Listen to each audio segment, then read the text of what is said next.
Hello there, and welcome to Just About Earth. The lights are low, the thoughts are soft, and tonight we're doing something a little different. We're imagining a world where the ground beneath us no longer turns, a world where the Earth simply stops spinning. Now I know that sounds like the beginning of a science fiction movie, the kind where cities crumble and satellites fall out of the sky. But here in our quiet corner of the internet, we don't shout about disasters. We take our time, we ask the strange questions, we look at them from every angle, and if they lead us to unexpected places, we follow. So tonight, let's set aside the usual rush of spinning days and ticking clocks. Let's pause, literally, and ask, what if the Earth just stopped turning? Of course, it hasn't. Not yet, anyway. Your feet are still firmly planted on a planet that's rotating at over 1,600 kilometers an hour at the equator, even if it doesn't feel like it. And that's part of what makes this thought experiment so quietly strange. We don't feel the spin. We don't hear it. We don't see it. But it shapes almost everything in our daily lives.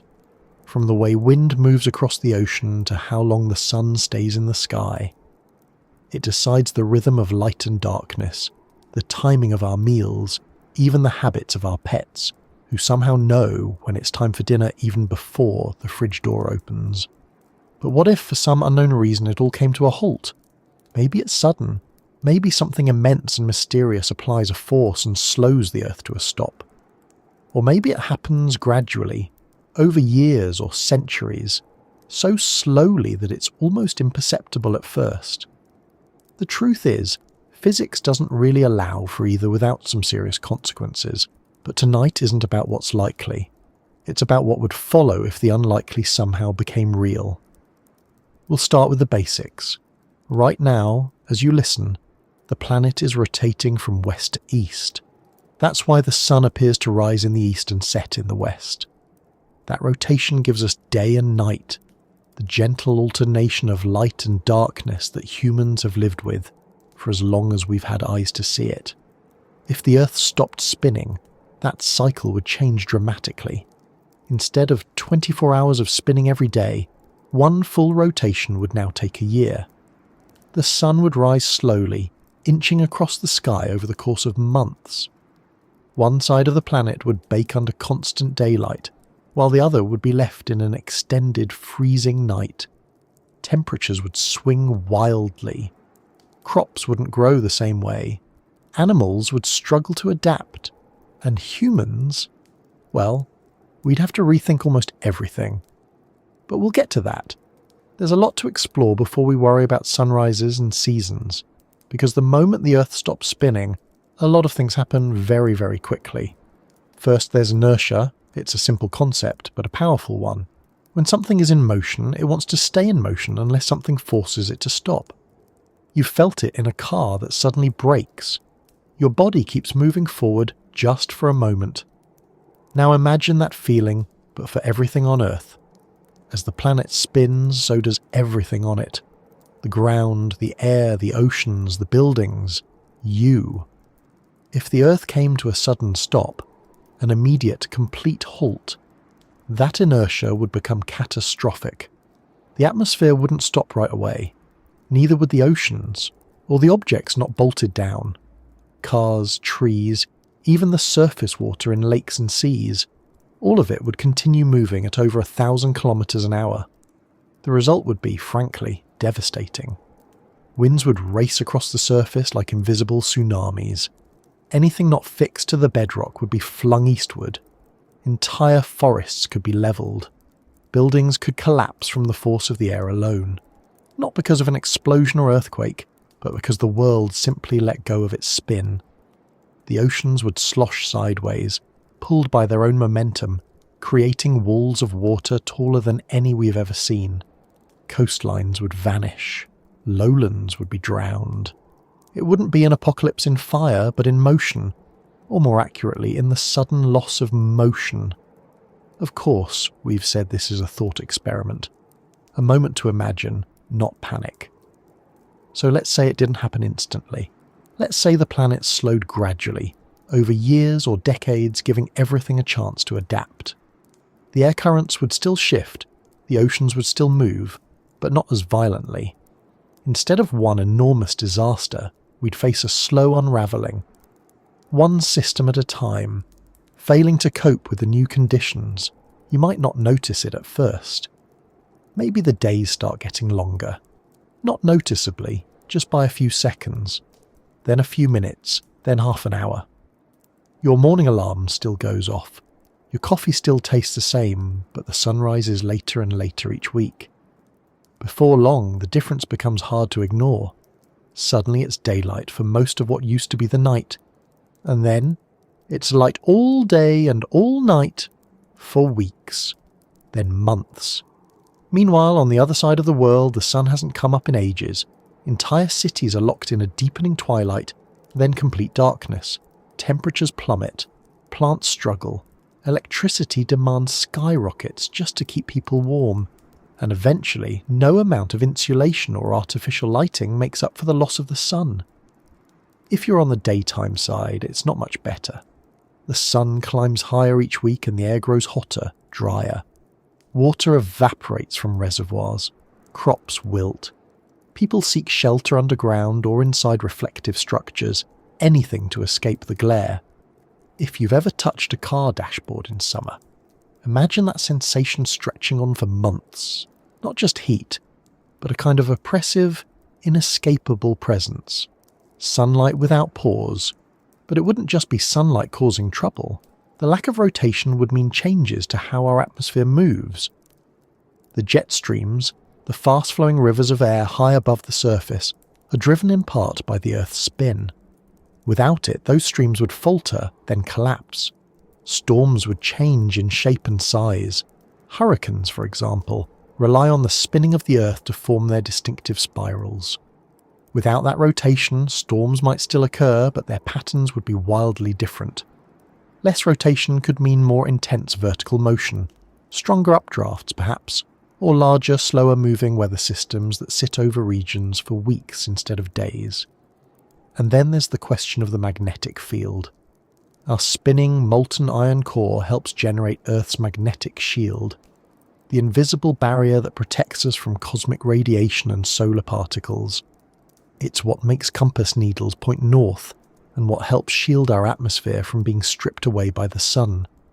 If the Earth stopped spinning, that protective field could weaken or vanish altogether. Not instantly, but gradually as the dynamo effect inside the planet slows.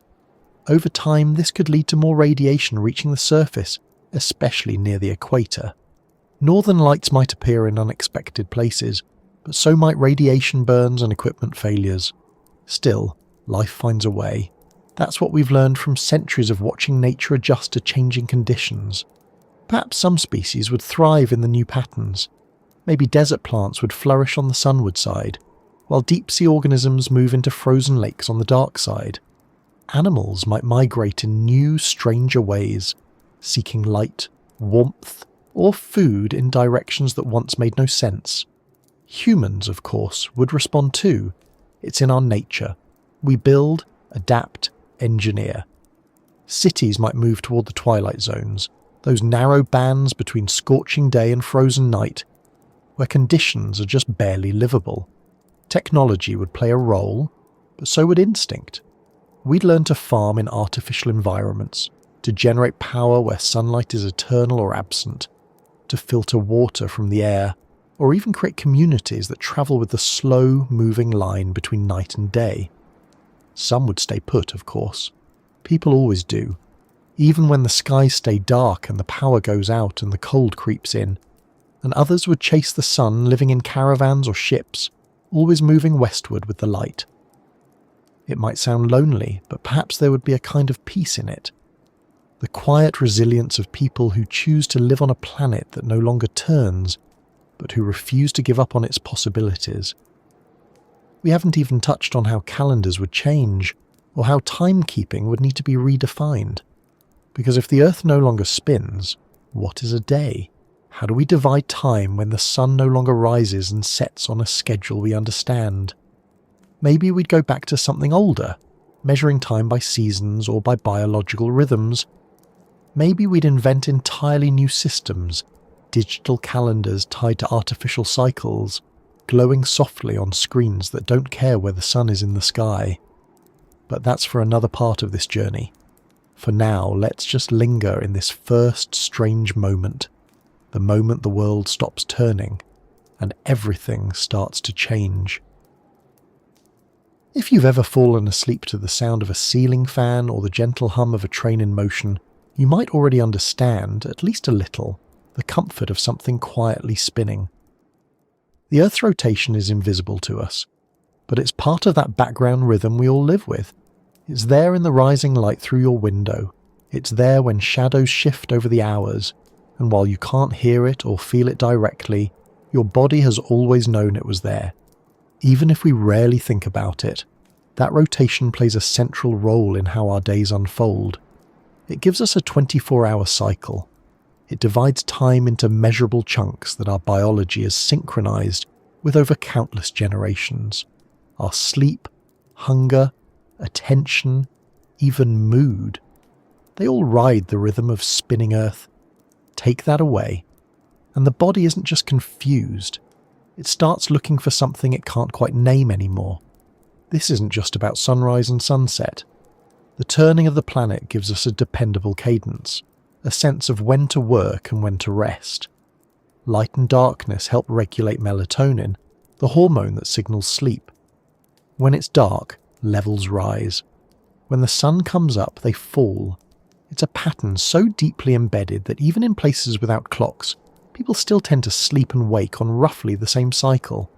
It's not just habit, it's biology.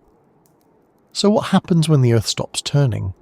Suddenly the light doesn't change every few hours. It doesn't arrive at dawn and retreat at dusk. On one side of the planet it simply stays. For days, then weeks, then months. The sky glows but never dims. And on the other, the darkness never ends. The sun hasn't risen in weeks, and there's no sign it will anytime soon. The human brain struggles with this. When the environment doesn't match the internal clock, that circadian rhythm starts to drift. Without cues, what scientists call zeitgebers, like sunlight, meal times, or social schedules, the body begins to fall out of step. People might find themselves awake at odd hours, sleeping during what feels like the middle of the day, feeling alert in the middle of the night, though night has lasted for weeks. In places that are locked in constant daylight, insomnia would become common. Not because of stress or worry, but because the brain no longer knows when to rest. Light pours in through windows, even at midnight. Street lamps don't matter anymore. People hang blackout curtains, wear sleep masks, try to simulate a darkness that no longer comes on its own. Sleep hygiene becomes not just a lifestyle tip, but a survival strategy. On the other side of the planet, the problem reverses. Months of night start to feel less like rest and more like a weight. Without daylight, depression rates could rise. Vitamin D levels would plummet. Even with artificial lights, the absence of the sun feels different. People might go for weeks without seeing their shadow. The world becomes enclosed, dim and heavy. Time loses its familiar punctuation. Everything feels like the same long moment, stretched too thin. This affects more than sleep. Digestion works differently when circadian rhythms are disrupted. Hunger becomes unpredictable. Metabolism shifts. Hormones get out of sync. Concentration suffers. Decision-making gets slower. Immune function declines. Even the way our bodies process medication can change, depending on when it's taken in the cycle of light and dark. Research from places that already experience extended daylight or darkness, like parts of Norway or Antarctica, give us a glimpse of what this might look like. In polar winters, people report fatigue, irritability, confusion about time. They rely on routines and artificial structure to stay grounded. Schools and workplaces run on normal hours, even if it's pitch black at noon. But these are seasonal changes. They come and go. In a world where the spin has stopped, the change doesn't end. It's permanent. And it's not just humans. Plants rely on the rotation of the planet too. They open and close their leaves with the sun. They use day length to time flowering, fruiting and dormancy. Without regular days and nights, some species would fail to grow altogether. Others might survive, but in strange patterns, blooming out of season, growing in stunted forms, or simply going dormant for good. Animals also struggle when day and night disappear. Migratory birds rely on daylight cues for navigation. Insects use the sun's position to orient their movement. Nocturnal creatures depend on darkness for safety and hunting. In a world where the sun never sets or never rises, their patterns would unravel. Predators might hunt endlessly. Prey might lose their hiding hours. The balance between species could shift in unpredictable ways. Insects like bees and moths are especially sensitive. Bees, for example, use sunlight to locate flowers and return to their hives. Without a sun that moves their dance, the way they communicate directions would become meaningless. They might get lost. Hives could collapse. Pollination rates would drop. Entire ecosystems might shift, not because of temperature or rainfall, but because the sun no longer tells time. Some animals might adapt. Over generations, evolution would favour traits suited to perpetual light or dark. Perhaps eyes would grow larger or smaller. Circadian systems would change. But adaptation takes time, and for many species the shift would come too fast. Extinction isn't always dramatic. Sometimes it's just the slow quiet of a pattern no longer supported. For humans, it might take longer to notice some of these changes. At first, we'd try to maintain the same schedules. We'd set alarms, keep clocks running, insist on office hours and dinner times. But gradually, the mismatch between our bodies and the unmoving sky would take a toll. Sleep clinics would see a surge in patients. Companies might offer light therapy rooms. Schools might adjust to chronotypes, letting students work when they're naturally alert, instead of enforcing a universal morning bell. In places of permanent daylight, people might live underground or in heavily shielded buildings, emerging only at certain hours. The sun becomes something to be avoided, not chased. In the long night regions, entire cities might be bathed in artificial daylight just to keep people functioning. Not because it's bright, but because it's structured. Because the brain needs rhythm, even if it has to be invented. Travel becomes stranger. Cross into the twilight zone, the narrow region where light and dark still exist in rotation, and your body doesn't know what to do. Your internal clock is one thing, the sky's another. Time zones become less about longitude and more about light levels. Cities might redefine their clocks entirely, syncing not with the prime meridian, but with the position of the terminator, the line between light and dark that now crawls across the surface once a year. Over time, culture would adapt too. Songs and stories about sunrise and sunset might become nostalgic, set in a past that no longer repeats. Rituals tied to dawn or dusk would need new meaning. Maybe new holidays would emerge, tied to the slow crawl of the sun across the sky. New ways of marking time. New ways of finding rhythm when nature no longer provides it automatically. And always, underneath it all, the body keeps trying to make sense of it. The cells keep ticking. The brain keeps searching for patterns. The body is still running its ancient program, written in the language of a spinning planet. Only now that planet is silent. But the story doesn't stop there, because when the planet stops spinning, it doesn't just change time and sleep and sunlight. It changes the way the sky looks. It changes how air moves. And soon, it starts changing where the oceans belong. There's something unsettling about the idea of stillness on a scale this large. The Earth, after all, has never truly stopped, not in any way that matters to us. It's always turning, always moving under our feet, even if that motion is invisible, silent, constant. We live our entire lives on a planet that spins us eastward whether we notice it or not. And yet, in this imagined scenario, the question becomes simple and strange. What if one day the spin just stopped, not slowed, not paused, not staggered through an extended wobble, just stopped? It's a question that pulls at the seams of everything we take for granted, because if the Earth were to hit the cosmic brakes, so to speak, and stop rotating, the effects wouldn't be confined to calendars or weather patterns. They'd be embedded in physics itself. Motion doesn't disappear without consequence. Not at this scale. Everything on the surface of the planet is currently in motion. That includes the oceans, the clouds, the people, the animals, the tectonic plates, the entire atmosphere.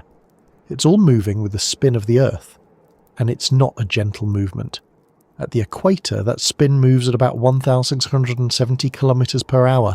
That's roughly 1,000 miles per hour. Fast enough to carry you across the length of a country in less than an hour, if you weren't attached to the ground. But you are. We all are. So is everything else. Now imagine that motion ending. Not easing down over millions of years like it might in some very slow natural process, but halting abruptly. Hitting the brakes, so to speak, in a way no planet was designed to do. In that moment, inertia, the same force that pushes your body forward in a sudden car stop, becomes a global event. The surface stops, but the air doesn't. Neither do the oceans, and everything not anchored deep into the crust keeps moving, because nothing told it to stop. Buildings would collapse, not from earthquakes, but from sheer lateral force. Glass would shatter not from vibration, but from the pressure of air slamming into structures at hundreds of kilometers per hour. Trees would fall eastward. Entire forests flattened not by axes or storms, but by the motion of the wind still trying to move while the ground below it no longer does. The oceans would keep moving too. The water at the equator especially has momentum that would carry it eastward, piling up against coastlines, flooding inland, carving new paths into cities and valleys. Low-lying areas could disappear beneath water that no longer follows tidal rules. The seas would slosh like an unbalanced bowl held suddenly still. And that's just what we'd see from the surface. Air pressure systems would be thrown into chaos. The Coriolis effect, that gentle twist in air and ocean currents caused by Earth's rotation, would vanish. Jet streams would collapse. Storm systems that once curled and drifted across continents would lose their shape. Hurricanes, which rely on rotation to spin, might cease to form altogether, or take on entirely different dynamics we can't easily predict. Satellites orbiting above would notice it too. Their orbits rely on the Earth's shape and spin. Without rotation, the planet's equatorial bulge would begin to smooth out over time, and that change in mass distribution could alter gravitational pull just enough to disrupt the carefully calculated paths of satellites and space stations. Communication networks, GPS, weather tracking systems, all of it could falter, then fail if not corrected. The redistribution of the planet's shape wouldn't happen overnight, but the process would begin the moment the spin stopped. The Earth is slightly wider at the equator than at the poles because of centrifugal force, the outward pull of the planet's spin. Take away the spin, and that force disappears. Gravity starts pulling everything back toward a perfect sphere.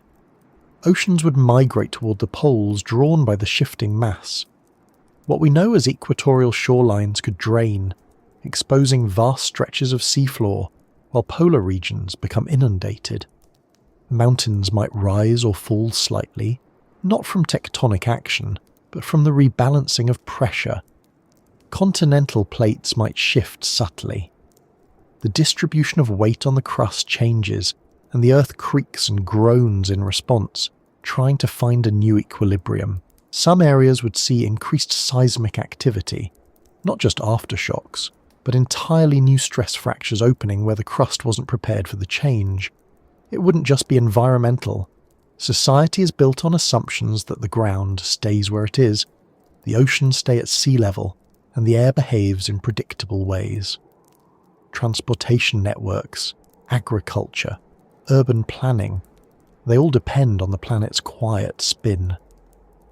We don't plan our buildings to withstand winds of 500 kilometers per hour, or plan cities with the expectation that the ocean might start heading toward the center of the continent. Most people don't live at high elevations, and most of the world's population lives near coastlines. That puts billions of people in harm's way in one way or another. If the stop were gradual, it might be survivable, depending on how slow the deceleration was. A tiny reduction in speed each year, over thousands or millions of years, might allow the atmosphere to adjust, oceans to redistribute slowly, biological rhythms to shift. In that scenario, human civilization might keep up, reinventing itself step by step. Coastal cities would move inland, power grids would reorient, travel might become more localized, new cultural norms might emerge to deal with extended day and night cycles. But if it was sudden, there would be no time to adapt. In a purely mechanical sense, the sheer energy required to stop the rotation of the Earth is hard to grasp. It's immense. The planet's rotational kinetic energy is estimated at about 2.10^1029 joules. To bring that to zero would take more force than anything we've ever encountered, more than all the nuclear weapons ever built, more than any collision we could imagine, short of a planet-sized impact.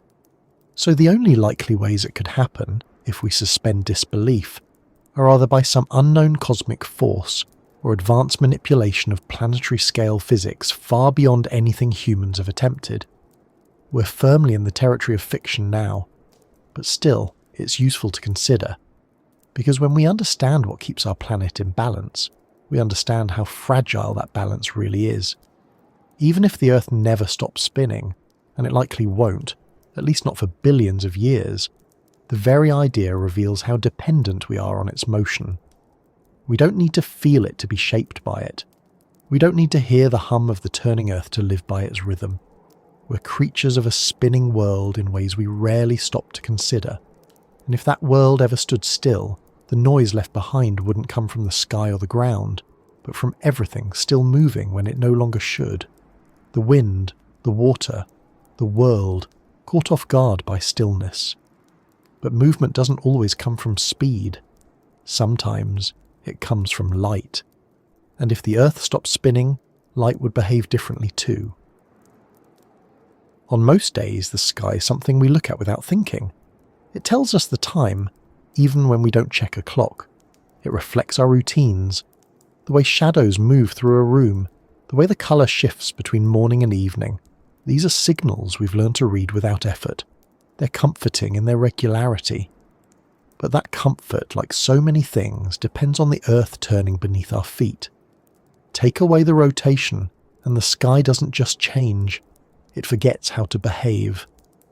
Right now, the movement we see overhead, the drifting of clouds, the path of the sun, the slow crawl of the stars across a night sky, all of that is an illusion created by our planet spinning. The sun doesn't rise or set because it's moving around us. We spin into its light and then away again. It's a steady rhythm we've lived with for as long as we've existed. Animals navigate by it. Plants track it. Humans build entire schedules around it. But if the Earth were to stop spinning, all of that would shift. Let's start with the sun. Instead of appearing each day in the east and gliding across the sky toward the west, the sun would seem to freeze in place for a while. It would slow its climb, then hover at a fixed point in the sky for longer and longer periods. Eventually it would begin its journey across the sky, not over the course of a single day, but over a year. A sunrise wouldn't take minutes, it would take weeks. The sun would slowly peak over the horizon, inching upward by a fraction of a degree each day. Mornings wouldn't be moments. They'd be drawn out like seasons. It might take months for the sun to reach its highest point in the sky, and then, just as slowly, it would begin to descend. On the side of the planet facing the sun, that long day would stretch on, relentless. For weeks, the light would intensify. Shadows would shrink and shift gradually, the warmth building until it's no longer warmth but oppressive heat. Windows would remain covered most of the time. People might move outdoors only at dawn and dusk if those times still exist in any meaningful way. Overhead, the sun wouldn't travel visibly through the sky each hour. It would just hang there, barely changing from day to day. On the dark side of the planet, the opposite would happen. The sun would seem lost, never appearing, never moving. People would wait for a glow on the horizon that doesn't come. Weeks would pass in blackness. The stars would remain in the same places in the sky, frozen like illustrations in a book. Constellations wouldn't shift during the night. There would be no nightly motion to track. Everything above would be still. The moon too would appear different. Our moon already has a locked rotation. It shows us the same face all the time.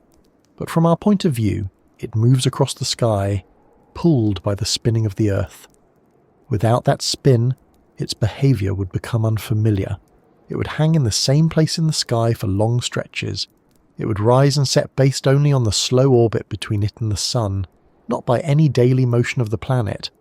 And depending on where you stood, you might not see it move at all for weeks at a time. Astronomy as we know it would lose its practical usefulness. Sundials would be relics. Telescopes might be repointed at objects that no longer transit the sky. For amateur stargazers, the sky might feel empty, not because there's less to see, but because the show has stopped. No more watching planets rise or the Milky Way arc overhead. Everything just stays. Even for those not looking up, the effect would be noticeable in small, strange ways. You'd notice that streetlights come on at odd times, not because the timer is broken, but because the daylight doesn't follow a schedule anymore. Time zones would lose their meaning. A city on the edge of perpetual night might share a clock with a city in full daylight, but the sky would tell two completely different stories. And then there's the colour of the sky itself. The blue sky we see during the day is caused by a process called Rayleigh scattering. Sunlight enters the atmosphere and gets scattered by air molecules. Shorter blue wavelengths scatter more than reds and oranges, so the sky appears blue. At sunrise and sunset, the sun's angle means the light travels through more of the atmosphere, scattering more of the blue and leaving us with those soft pinks and oranges near the horizon. But if the sun barely moves, those colours don't come and go in a few minutes. They stretch out for days. Imagine a week-long sunrise, the sky tinged with gold and orange for entire mornings, or an evening that glows crimson for days before the sun finally disappears. It might be beautiful, but it wouldn't be familiar. And beauty, stretched too long, becomes exhausting. Clouds, too, would behave differently. They're shaped by the movement of air, which is shaped by the rotation of the planet. Right now, clouds shift and evolve quickly. They form, stretch, collapse, all while being carried along by winds that circle the globe. Those winds are partly the result of the planet's spin. Without it, everything slows. Clouds might become larger, more stationary. Storms could linger in place for far longer than we're used to, dropping rain for weeks on the same region, or refusing to move out of an area that desperately needs sun. Weather forecasting, already difficult, becomes nearly impossible. The patterns that once repeated every season are gone. The sky doesn't follow the old rules. A cloudless sky might persist for a month, baking the land below it, or a dense cloud system might park over a region, blotting out what little daylight remains, turning day into a strange glowing dusk. At high altitudes, jet contrails would hang in place much longer. Right now, the wind disperses them in minutes or hours, but in a slower atmosphere, those trails might stretch across the sky and stay there, like scars. Artificial linear clouds that mark the path of something long gone. They tell stories of movement in a sky that no longer moves. And all of this, the sun that stops rising, the stars that stop drifting, the clouds that stop crossing overhead, it would have an effect not just on ecosystems but on psychology. Humans are pattern-seeking by nature. We rely on motion, on cycles, on the reliable choreography of the sky to anchor our sense of time. Even if we don't consciously track it, we notice when things are off. In a sky that forgot to move, people might feel untethered, disoriented, even when standing still, unable to track progress through the day. Not because they're lost, but because the sky no longer provides context. It's like trying to tell time in a room with no clocks, no windows, no rhythm. Even when we invent new systems, lights on timers, structured schedules, artificial cues, they're replacements, not equivalents. For cultures that once told stories through stars, passed down knowledge through the shifting heavens, there might be a deep sense of loss. Oral traditions that rely on seasonal constellations or lunar cycles would fade. Festivals tied to solstices or equinoxes would lose their anchors. Myths about rising suns and wandering moons would become historical, not experiential. The sky becomes less a living presence and more of a ceiling, painted, unmoving and strange. But this isn't a total erasure of meaning, it's a transformation. Some would learn to track the sun's progress through a much longer lens. People might build instruments to mark the sun's slow crawl across the sky, observing not hours, but weeks. Temples might be built that catch a single ray of light only once a year. New rituals might form to celebrate the turning point of a year-long day, or the brief return of twilight.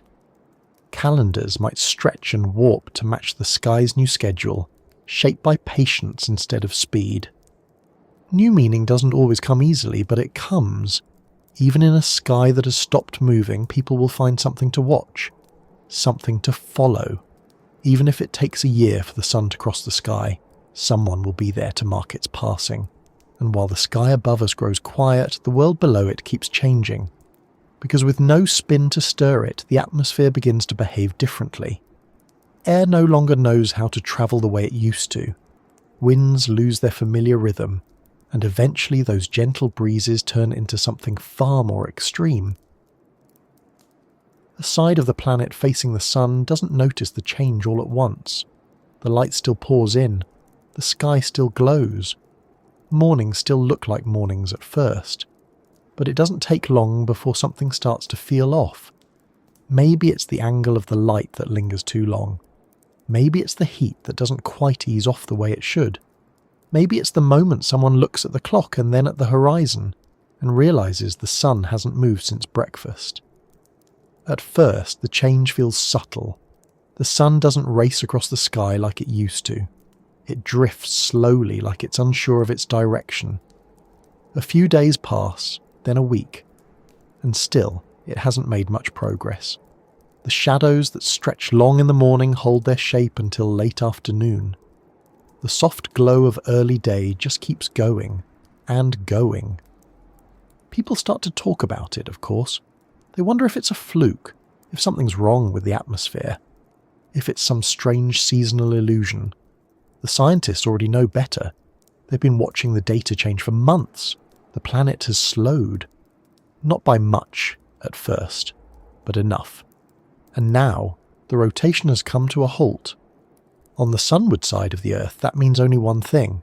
Day has arrived, and it's not going anywhere. In the first few weeks, life tries to carry on. Schedules stay the same. Work begins at 9. Children go to school. People eat dinner under daylight that never dims. Some enjoy it. Extra sunlight means more time outdoors. Shops stay open later. Solar panels work overtime. The sky stays a deep, steady blue. At night, which no longer comes, streetlights begin to seem unnecessary. But the novelty fades quickly. The longer the sun stays up, the more everything starts to feel stretched. The warmth becomes less pleasant. Buildings begin to heat from the inside out. Asphalt softens. Tyres wear faster. Electronics start to fail, not from overuse, but from constant exposure. Crops that rely on temperature changes, on the cooler nights that help fruit form and sugars settle, begin to wither. Some plants bolt early. Others don't flower at all. The rhythms they need have disappeared. Homes and businesses struggle to cool themselves. Air conditioners run continuously. Energy grids start to show the strain. People sleep less. Animals become restless. The body doesn't know when to release melatonin. Sleep becomes shallow, inconsistent. Tempers shorten. Fatigue becomes normal. Night owls lose their anchor. Early birds forget what early means. Temperatures continue to climb. The sun no longer skims the sky. It parks itself there. The heat becomes constant. Clouds thin out, pulled apart by the warming air, leaving less shade than before. Lakes begin to evaporate. Rivers shrink. Drinking water becomes harder to find. Urban heat islands, the warm zones around cities caused by concrete and steel, expand in size and intensity. Entire districts become unlivable. People retreat indoors. Windows are blacked out. Rooftops are painted white to reflect the sun. Cooling centres become community hubs, not just for the elderly or sick, but for anyone who can't afford to keep their home under 30 degrees. Public parks stay empty during the day. Children are told to play inside. Schools stagger their hours, holding classes in the cooler morning, if such a thing still exists. And all the while, the sun just stays there, watching. Gardening becomes a different activity. People begin growing plants in vertical farms inside shipping containers or converted basements. Hydroponic systems spread. Rooftop gardens are covered with shade cloth. Crops that once flourished outdoors are now dependent on artificial day-night cycles generated by lights and timers. The irony isn't lost on anyone. Sunlight, once the essential ingredient, has become something that needs managing. The agriculture industry shifts dramatically. Large-scale farming in open fields no longer works in many regions. Soil dries too fast. Pests don't retreat with the setting sun. Yields drop. Irrigation can't keep up. Food production moves toward controlled environments. Greenhouses with tinted glass, underground grow rooms, climate-controlled towers. The demand for water grows. People use more of it to stay cool. Plants need more of it to survive. Livestock, already sensitive to heat, struggle to regulate their body temperatures. Dairy production drops. Meat animals eat less. Farmers begin shifting operations north, toward areas once considered marginal. In time, the old agricultural centres are abandoned, not because the soil is bad, but because the sky no longer gives them rest. In the cities, life bends around the sun. Office buildings are redesigned with heat reflection in mind. Old skyscrapers, built for a time when night came regularly, become liabilities. Too hot, too inefficient, too vulnerable to power cuts. Newer construction trends downward into the earth, where temperatures are more stable. Neighbourhoods begin to resemble inverted towers, deep communal structures with layers of shared space, gardens and airflow systems that keep the worst of the heat above ground. Above them, the world continues to heat. Roadways begin to warp under the constant sun. Blacktop melts, softens, sticks. Cars are fitted with reflective panels and external cooling systems. Tyres are made of different materials. Transit schedules adjust. Some cities run their trains and buses only during cooler twilight hours, which now last weeks, not minutes, before the sun climbs too high again. People's wardrobes change too. Light-coloured fabrics, UV-resistant materials, head coverings, and temperature-regulating textiles become everyday wear. The fashion industry shifts to accommodate function over form. Shoes with cooling soles, clothing with built-in ventilation, sunscreen with longer-lasting formulas becomes essential, not just for a trip to the beach, but for walking to work. Pets are walked at strange hours. Dogs wear protective booties. Cats don't go outside. Wildlife disappears from public view, seeking shade and burrows. Songbirds go quiet. Pollinators become scarce. People begin to notice that the mornings are no longer full of birdsong. The trees are quieter. The air feels still. Even the wind changes. Without the spin of the earth to stir it, air doesn't circulate in familiar ways. Traditional wind patterns break down. Local winds still exist, driven by temperature differences between land and sea, or between shaded and sunlit areas. But the grand systems that once moved weather across continents are weaker now. That means fewer breezes. The air grows stagnant. Pollution lingers. Smog builds. Breathing becomes harder, especially in cities. Asthma rates climb. Outdoor exercise becomes a risk for many. In wealthier regions, people adapt through technology, filtered air systems, indoor climate control, wearable cooling packs, new forms of transportation, smart windows that darken automatically. food grown under LED lights, communities built underground or underwater, not because of a dystopian collapse, but because the surface has become inhospitable for long stretches. Elsewhere, the changes are harder to bear. Rural areas face migration pressures. Entire villages depopulate. Infrastructure buckles under the strain. Power cuts become regular. Heat-related illness rises. Emergency services struggle to meet demand. Governments introduce heat curfews, guidelines that restrict outdoor work during peak radiation hours. Some countries adopt siesta-style schedules, but stretched across weeks. Others move to nocturnal shifts entirely. And still the sun stays there. The idea of time begins to fracture. People no longer measure days by sunrise and sunset. Instead, they mark time by degrees, by the angle of the sun, by the feel of the heat. Some communities invent new systems altogether. Instead of clocks, they use thermal markers. Time is defined by temperature thresholds. Morning ends when it hits 30 degrees. Afternoon begins at 40. Evening doesn't come until the temperature drops below a certain point. Birthdays, holidays, anniversaries, these become harder to track. Cultural calendars begin to disconnect from the environment. Rituals that once involved candles or sunrise vigils are adapted to indoor shaded ceremonies. Traditions shift not because people forget them, but because the setting no longer supports them. Children grow up never knowing what it means for the sky to turn dark on its own. Bedtime becomes arbitrary. The sky tells no stories. There are no constellations, no fireflies, no fireworks lighting up a night sky. Only controlled environments, blackout curtains, artificial dusk. Children draw suns with no horizon.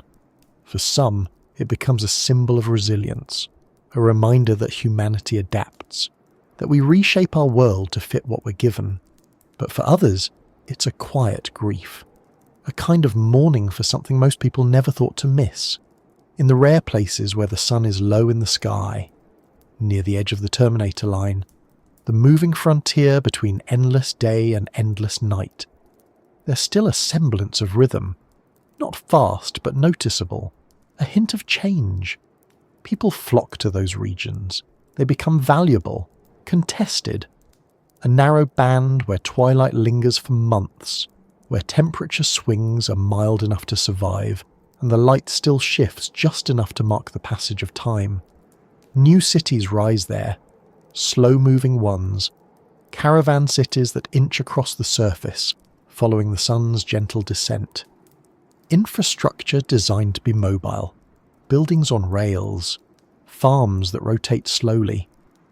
People live their entire lives within a travelling zone that circles the planet once a year, staying forever on the edge of day or the edge of night, depending on which direction they follow. Some call them horizon chasers, others call them the last keepers of natural time, but most people stay where they are, because even if the day lasts forever, life finds a way to organise itself.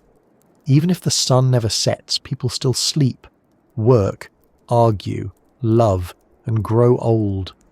They build structures, write books, send messages. They create rhythm where none is provided. They generate meaning in stillness. Because the sun, for all its power, doesn't tell stories. People do. And while one side of the planet lives in permanent day, the other half faces something colder, darker. Not because the sun is gone, but because the world no longer turns to meet it. The dark doesn't come like it used to. It doesn't slide across the sky as the sun dips below the horizon. It doesn't bring with it the cooling of evening or the soft rhythm of nighttime sounds.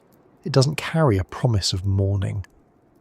On this side of the planet, the dark arrives once and then never leaves. The night that never ends doesn't begin with panic, it begins with confusion. At first, people think it's a storm, maybe volcanic ash, maybe some kind of eclipse, something temporary, something that will lift in a few hours or a day.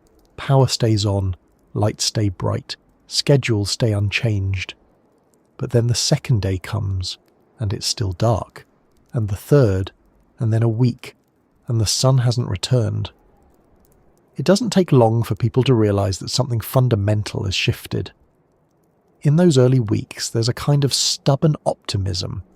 People install more lights, stores sell out of lanterns, bulbs and backup batteries, solar panels become useless, generators become precious, there's a rush on fuel, candles flicker in windows, communities come together in a kind of forced calm.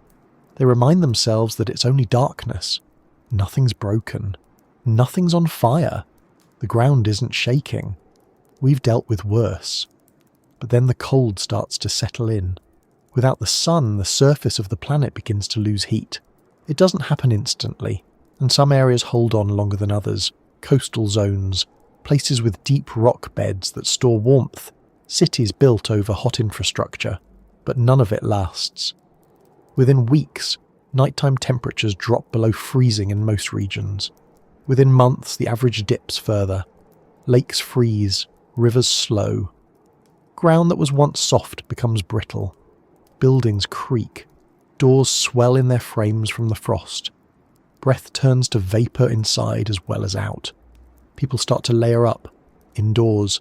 Multiple sweaters, gloves, scarves, blankets stacked in corners. Shared body heat becomes essential. Old homes that were never designed for this level of cold become inhospitable. Pipes burst. Walls sweat ice. Some families move into a single room, seal the doors and heat only that space. They sleep in shifts, taking turns keeping fires burning. Plants wither in the darkness. Without photosynthesis, they can't grow. They can't repair. Gardens die. Indoor plants drop their leaves. Food stored in basements begins to freeze solid. Crops left in the field rot or turn to mulch. The agricultural clock stops ticking. Farmers look at frozen soil and know it won't recover anytime soon. Wildlife goes silent. Birds migrate. At first out of habit, then out of instinct. But there's nowhere to go. Animals that rely on daylight for foraging struggle. Predators can't hunt in the cold. Prey can't find shelter. Insect populations collapse. Food chains fragment. The silence becomes heavier. And the dark doesn't move. People stop talking about days of the week. Weekends don't mean anything. Without sunlight, it's hard to tell when one day ends and the next begins. Digital clocks still tick. Watches still beep. But they feel disconnected. Like reminders of a system that no longer applies. Time becomes more about routines. The number of hours someone stays awake before they sleep. The cycles of meals and conversations. The rhythm of generators running low and needing fuel. Shift work becomes important. Families set up rotating schedules. Who sleeps when? Who tends the fire? Who checks on neighbours? Social life becomes compressed. People cluster in warm places. Churches, schools, libraries. They stop being institutions and start being shelters. Places with structure, with lights, with people to talk to. Mental health becomes a quiet crisis. The absence of light affects the brain in ways not everyone expects. Some people feel sluggish, others feel anxious, even paranoid. Small arguments stretch into days, relationships fray, attention spans shorten, motivation dries up. Without the normal cues of morning and evening, the brain struggles to maintain focus. Memory becomes unreliable. People forget what day it is, what time, what they meant to do yesterday. In wealthier regions, there's more infrastructure to support the transition. Artificial lighting systems mimic daylight cycles. Buildings are retrofitted with heating grids. Psychological support services expand.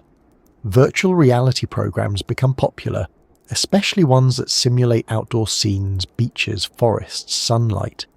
Even artificial shadows help. In less prepared places, it's harder. Fuel shortages begin. Families ration power. Some go days without electricity, relying on candles and body heat. Entire towns are evacuated when power grids fail. Rural homes are abandoned. Cities swell with people fleeing the cold, looking for light. Infrastructure strains. blackouts increase, tempers flare. And then there's the problem of food.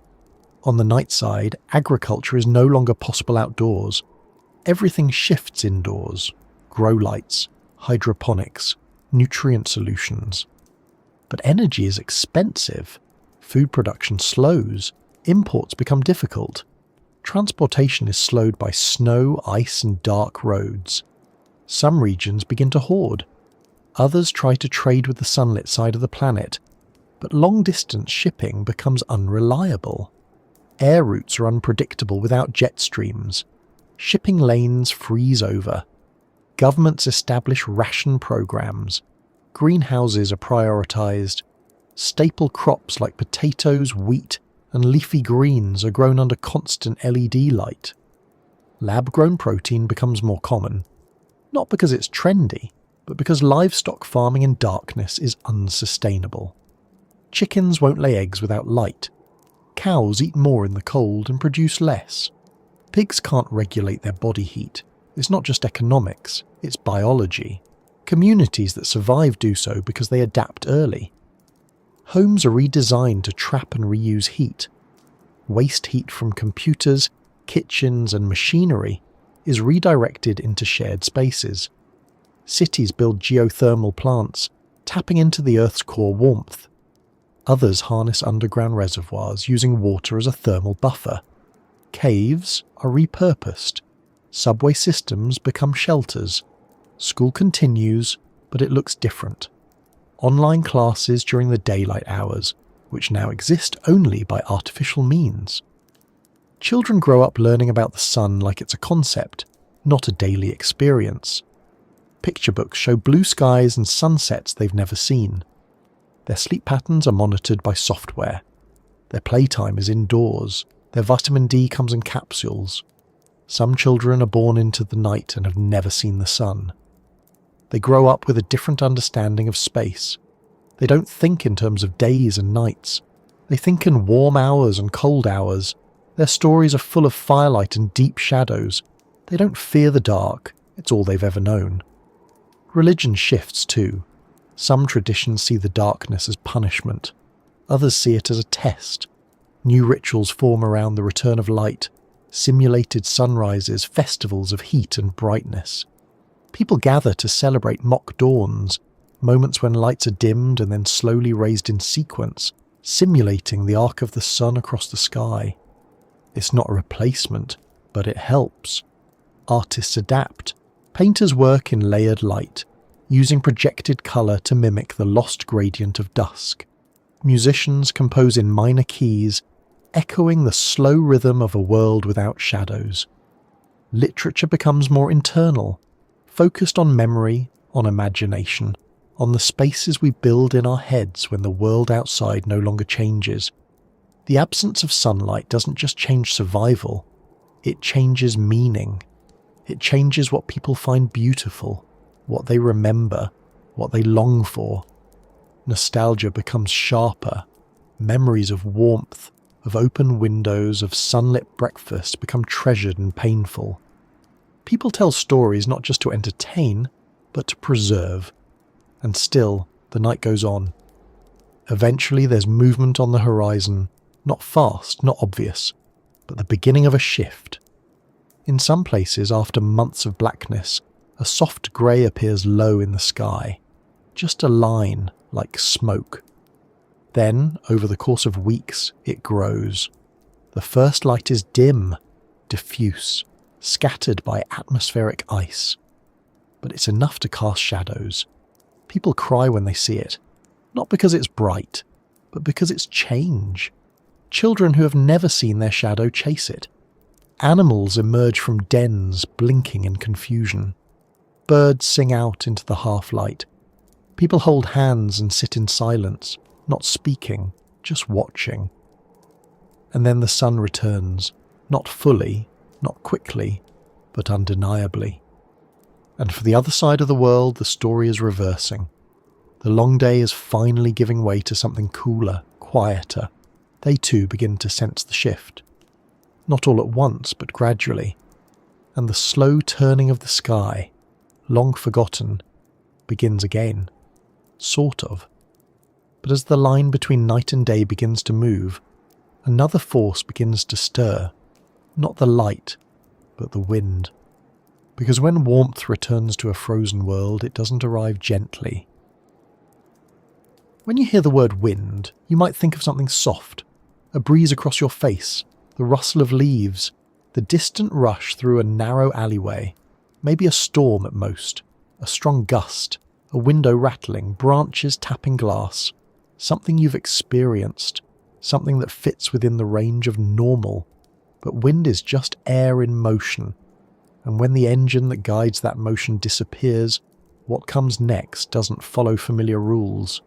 Earth's spin doesn't just shape day and night, it helps shape how the air above us moves. The planet turns and the atmosphere turns with it. Not perfectly, but close. That difference, the lag between the moving surface and the air above, is what creates the complex weather systems we know. The Coriolis effect, the invisible hand that bends winds into spirals and pushes hurricanes into curves, depends on that motion. So do the trade winds, the jet streams, the polar vortices. These aren't just lines on a weather map. They're the arteries of our atmosphere, the structures that keep the planet's air circulating in a kind of controlled chaos. Take that spin away, and the structure collapses. In the early days of a stopped Earth, the atmosphere doesn't react immediately. Momentum keeps the air moving, even after the ground no longer does. But without a continuous push, those great rivers of air begin to break down. At first, it's just a weakening. Jet streams slow. Cyclones lose their curves. Weather patterns linger longer than expected. But soon, imbalance takes over. The sun-facing side of the planet begins to heat without pause. The surface warms. The air near the ground becomes lighter, rising quickly. That heat doesn't just sit there. It wants to move. And the only place to go is away, from the centre of the hot zone, outward in all directions. On the night side, the opposite happens. Air cools, it sinks, it grows dense and heavy. And that dense air wants to move too, toward the warmth, toward the rising air on the other side of the planet. The result is a massive pressure difference. Not a gentle gradient, but an extreme imbalance. One side of the Earth becomes a source of continuous updraft. The other becomes a reservoir of sinking air. The atmosphere, trying to equalize itself, begins to move with force. This isn't like the wind on a stormy day. It's not gusts or squalls. It's continuous, directional, planetary-scale wind, and it doesn't start quietly. On the edges between the hot and cold sides, what used to be sunrise and sunset zones, the air moves fastest. Heat rises on one side. Cold air rushes in to replace it. The winds pick up. Tens, then hundreds of kilometers per hour. Eventually they exceed anything we've built for. Cities on the twilight edge become danger zones. Buildings designed for earthquakes or regular storms begin to bend and sway under forces they weren't engineered to survive. Power lines snap. Windows explode inward. Anything loose becomes a projectile. Even trees, roots and all are pulled from the ground. Sandstorms return to places that haven't seen them in decades. Dust carried from long dry riverbeds sweeps across continents. Salt from evaporated inland seas is lifted into the air and blown into once distant regions, coating rooftops and skin. Farmland turns to powder and vanishes on the wind. Desertification accelerates, not over centuries but in seasons. Airlines shut down. It's not just unsafe to fly. It's impossible to chart a path through turbulence that changes by the hour. Airports near the edge zones are abandoned. Runways crack. Radar systems fail. Ground crews relocate. The air, once used as a highway, is now a hostile, unpredictable force. The oceans, still recovering from their own movements, are stirred again. Surface waves don't just rise. They're pushed hard in one direction, creating giant fetch zones that build larger and faster swells. Coastal regions, once thought safe from tsunamis, now face a different kind of flood. Wind-driven surges that batter seawalls and climb farther inland than ever recorded. On the day side, the air rises so quickly that storms become stationary. Convection towers, columns of rising hot air stretch miles into the atmosphere. Clouds build but don't drift. Instead of moving storms, you get parked ones. A thunderstorm might last not for hours but for days, dumping rain in patterns that erode cities and flood plains. Lightning becomes constant. Sky flashes become a normal part of the daylight. On the night side, that same cycle plays out in reverse. High-altitude air, cold and dense, sinks rapidly. The descent creates powerful downdrafts. Whole valleys fill with air that pours down from mountains like invisible avalanches. It doesn't come in bursts. It comes like a faucet turned all the way open, relentless, loud, violent. Where those two sides meet, the zones of eternal sunrise and sunset, the wind becomes something else entirely. A band of unbroken motion, a belt of screaming air that circles the globe, funneling from one hemisphere to the other. It's strongest at the surface, but it reaches high into the sky, slicing through the atmosphere like a saw blade. This is where life becomes most difficult. Infrastructure doesn't last long there. Anything exposed is worn down. Metal fatigues. Paint strips off buildings in layers. Roads are scoured clean. Crops won't grow. Even breathing becomes difficult without protection. Air isn't just fast, it's filled with debris, with particles picked up hundreds of kilometers away. It's not wind anymore, it's a grinding, living thing. In some places, people move underground. Old mines, tunnels, subway systems are retrofitted into shelter zones. Entrances are sealed, airlocks are built. Filters hum constantly. Everything is designed around pressure and flow, about keeping the outside out. Life becomes quieter, not from peace, but from insulation. Technology adapts. Wind turbines are redesigned not to harvest energy from a gentle breeze, but to survive continuous strain. They turn slower, with thicker blades, anchored deep. Energy becomes decentralized. Local wind harvesting backed by underground battery systems. Solar panels, useless on the night side, are redesigned for concentrated light zones. Energy sharing networks emerge, balancing the power between too much and not enough. Vehicles are modified too. No more light plastics. Everything is armoured. Sensors help drivers navigate invisible currents. In some regions, roads are replaced by underground transit corridors. Personal transport is replaced by collective shelter hopping systems. It's not about going far, it's about staying safe between 2 points. People begin to speak a new kind of language around the wind. Not just speed, but texture, sound, presence. It howls, it keens, it presses against walls like a force looking for entry. Children grow up learning not to fear it, but to respect it, to measure its moods, to listen for its warnings. Weather alerts are constant, not about storms but about shifts, about pressure changes, about when to stay in, when to wait.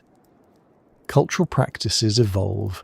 Traditional kite festivals, once symbols of joy and freedom, are reimagined as low-altitude art installations, safely anchored and never airborne. Music incorporates the sound of wind, recorded from outside shelters and woven into compositions. Art made from wind-eroded surfaces becomes collectible, the marking seen as a record of time passing in a still world. Even indoors, people feel its influence. Buildings breathe differently. Small leaks become howling voids. Insulation is constantly maintained. Architecture starts to bend with the wind instead of fighting it. Homes are no longer built upright. They are flattened, low-slung, contoured like sand dunes. Even cities begin to reshape. Clustered layouts, rounded edges, everything aerodynamic. And despite all this, people still go outside. They have to, for repair work, for infrastructure, for exploration. Some out of necessity, others out of principle. The ones who venture out wear suits, pressurized, filtered, weight-balanced. Some of them are scientists, some are farmers, some are messengers. A few are simply drawn to the world as it is now. Loud, volatile, stripped of illusion. They come back with stories of what the land looks like beneath the screaming wind, how trees have grown sideways, how rocks have worn smooth on one side and jagged on the other, how the sky, for all its rage, still opens up into quiet patches, how even in the most violent gusts there's still a rhythm. Not the old one, a new one, less predictable, but present. And then they go back inside. The airlocks hiss shut, the filters cycle, and the silence returns. The wind keeps going though, it doesn't stop. Not until the heat and cold find balance again. Not until the planet shifts once more. Not until motion, somewhere, returns. But the atmosphere isn't the only thing that's changed course. Because with the winds unleashed and the air reshaped, the oceans start to answer back. And that, as we'll see, is a different kind of movement altogether. The oceans are the heaviest moving things on the surface of the Earth. They hold more momentum than any wind, more mass than any landform, and they don't stop easily.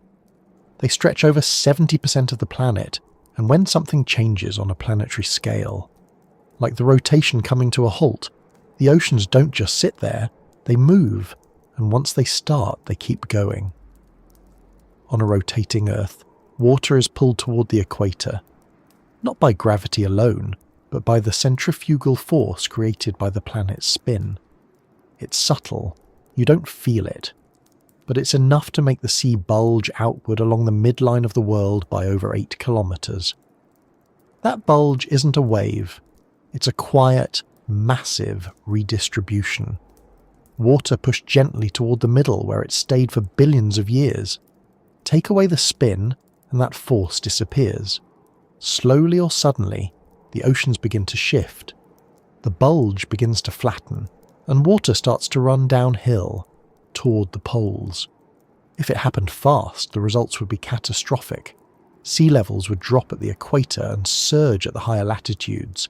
Entire coastal regions in the tropics would dry up. Coral reefs would be left exposed. Shipping routes would vanish, replaced by barren seafloors and fractured infrastructure. Meanwhile, places close to the poles, Canada, Northern Europe, Siberia, Antarctica, would flood. Not from storms or rain, but from the steady rise of a sea that has nowhere else to go. Cities that once sat safely inland would find themselves at the edge of a growing inland sea. Towns in Scotland might become port cities. Parts of Greenland would be underwater. The shores of the Baltic Sea would expand by hundreds of kilometres. New estuaries, new floodplains, new coastlines, all carved by water no longer held in place by motion. In a slower scenario, these changes would unfold over decades, perhaps centuries. Not sudden, but relentless. Like a tide that never goes out. Governments would redraw maps annually. Scientists would model the shifting shorelines. Engineers would abandon old seawalls and begin building entirely new ones, not to protect against waves, but to buy time from the creep of planetary redistribution. The oceans don't move evenly. Water isn't poured from one bucket into another. It finds paths of least resistance. It spills over lowlands, seeps into valleys, climbs river systems. The Mississippi might reverse in places. The Amazon basin could become a shallow inland sea. Islands once isolated by thousands of kilometres of ocean might be joined by land bridges, while others, once safely tucked near the poles, would vanish under rising salt water. And then there's the temperature. The sun-facing side of the Earth bakes. Without night to cool the surface, evaporation becomes constant. Oceans on that side don't just sit under the sun. They lose water to the air in staggering amounts. Clouds form, but without rotation to move them, they gather in clusters. Some areas flood with rain, others become humid deserts, moisture overhead, but never falling. Salinity increases, warm water evaporates, leaving salt behind. The balance of life in the sea shifts. Some species disappear, others migrate toward the edges, seeking cooler, deeper waters. Fish populations that once followed regular migratory routes begin to vanish from fisheries. Entire coastal economies are thrown into chaos, not by overfishing, but by an ocean that no longer follows the old rules.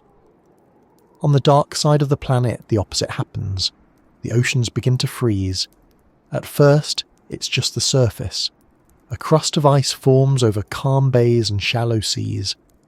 But without sunlight, the cold deepens, the freeze thickens, lakes become ice blocks, harbours become still, and eventually, even parts of the ocean begin to lock into place.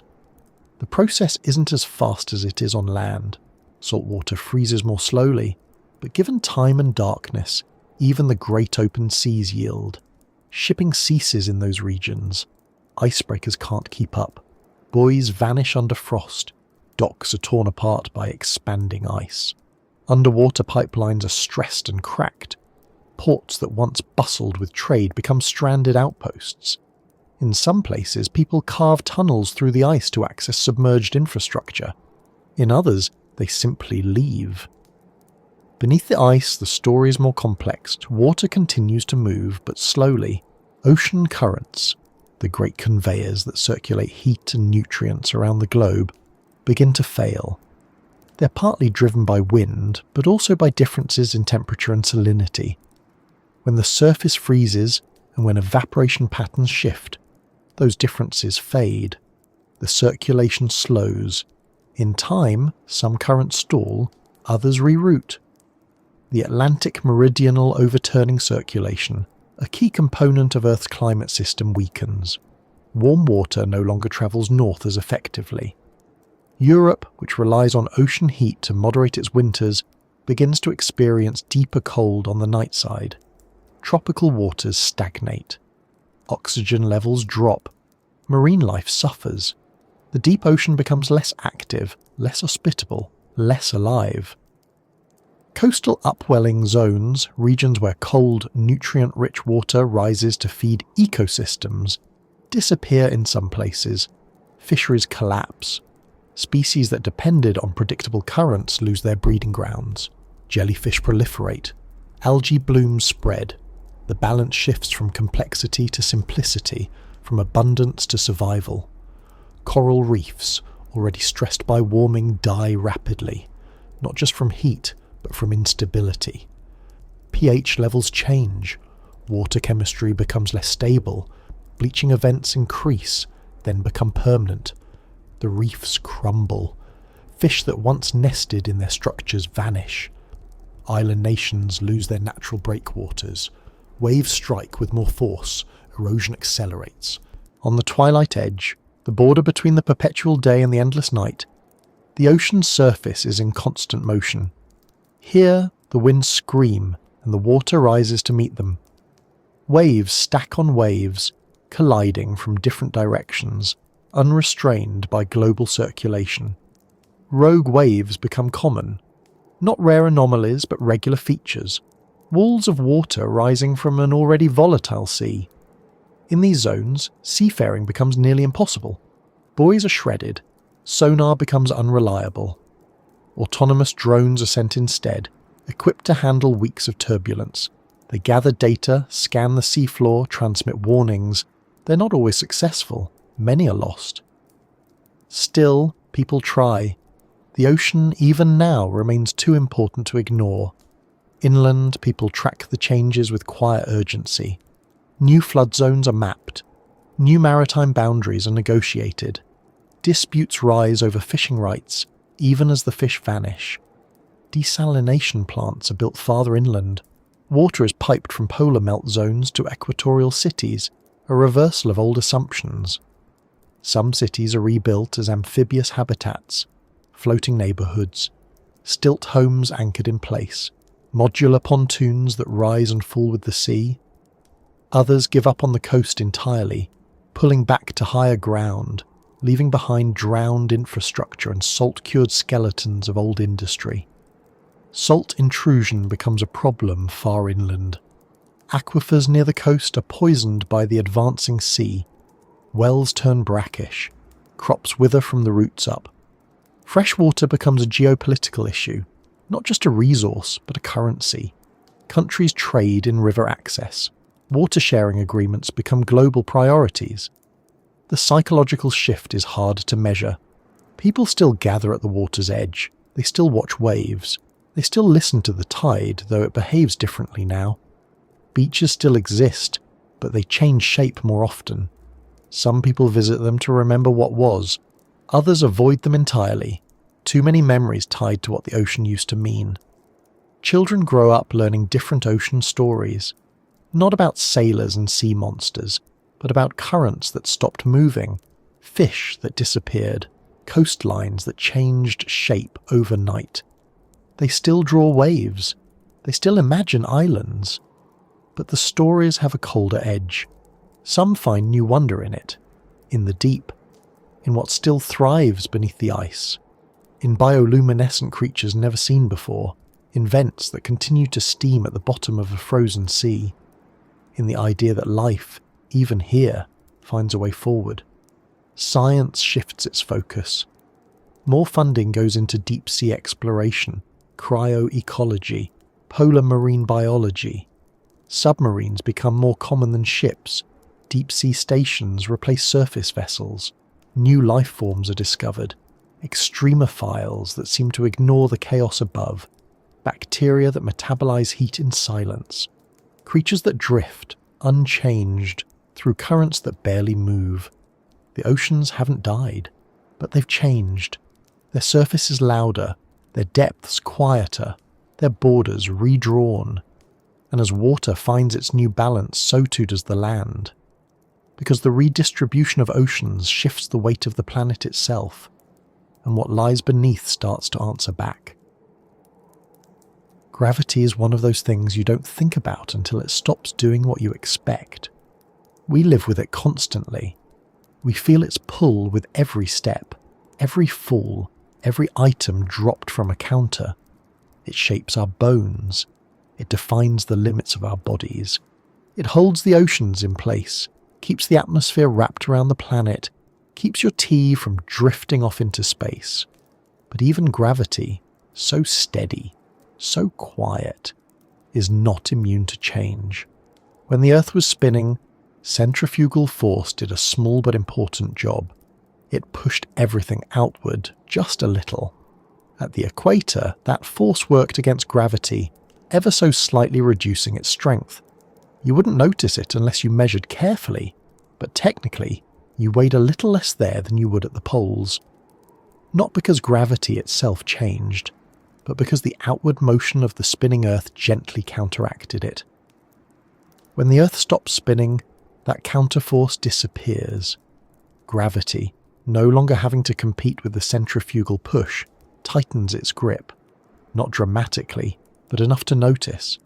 The difference isn't crushing, it's subtle, an increase of about 0.3%.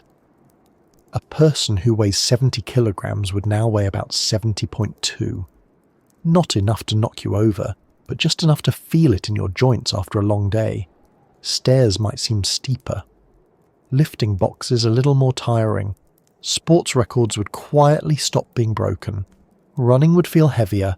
Jumping, shorter. It's not a new gravity. It's just gravity returned to full strength. But the real changes happen on a larger scale.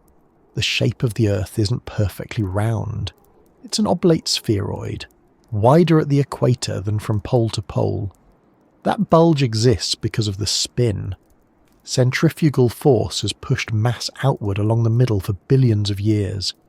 Take that spin away, and the bulge starts to relax, not quickly, but slowly and steadily. Over thousands of years, the planet begins to settle into a more spherical shape. The equator pulls inward, the poles relax outward. It's not something you'd see from your window, but satellites would track it. Geologists would model it. The crust, once flexed by the pressure of spin, begins to adjust, and with that adjustment comes movement. Tectonic plates shift, not from deep mantle convection as they usually do, but from surface redistribution.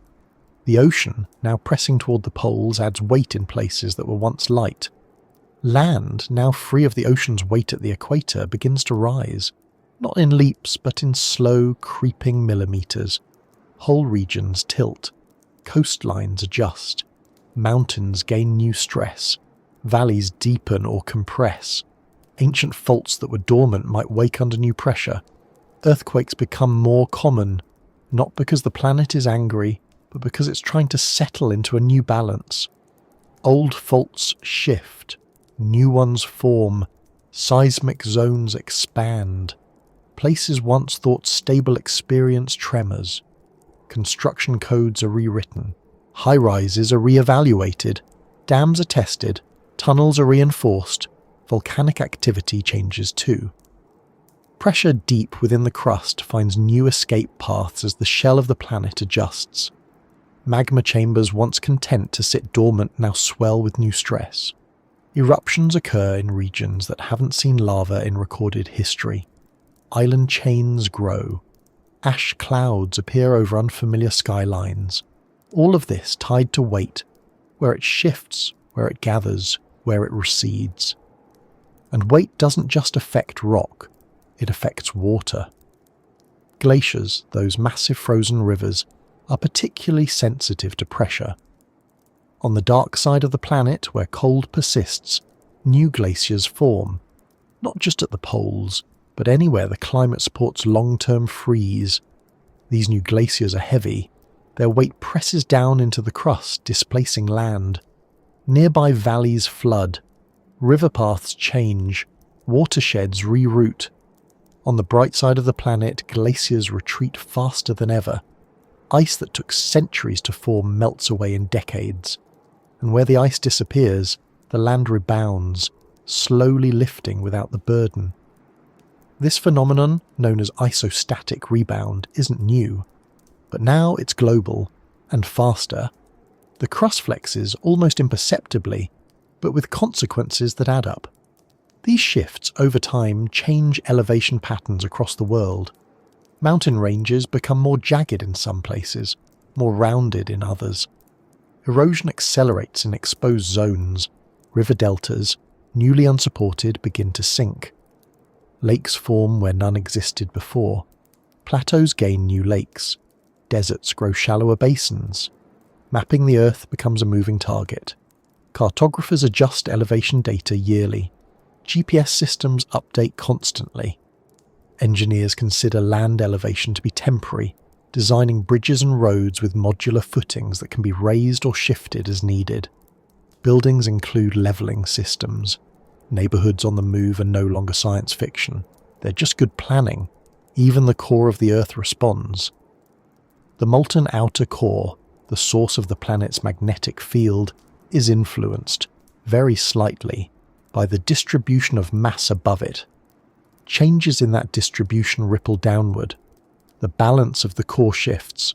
The movement of molten metal inside changes, and with it, the magnetic field begins to fluctuate. The field, already weakened by the cessation of spin, becomes less stable. Magnetic north begins to drift more rapidly.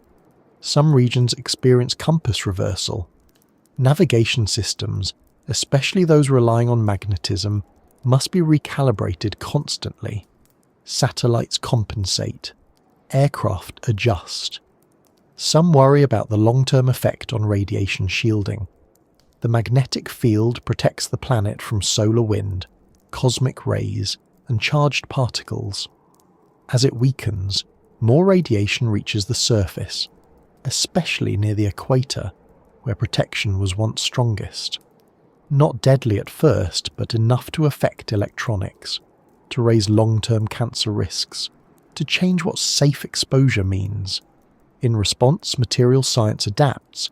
Buildings are constructed with radiation shielding layers.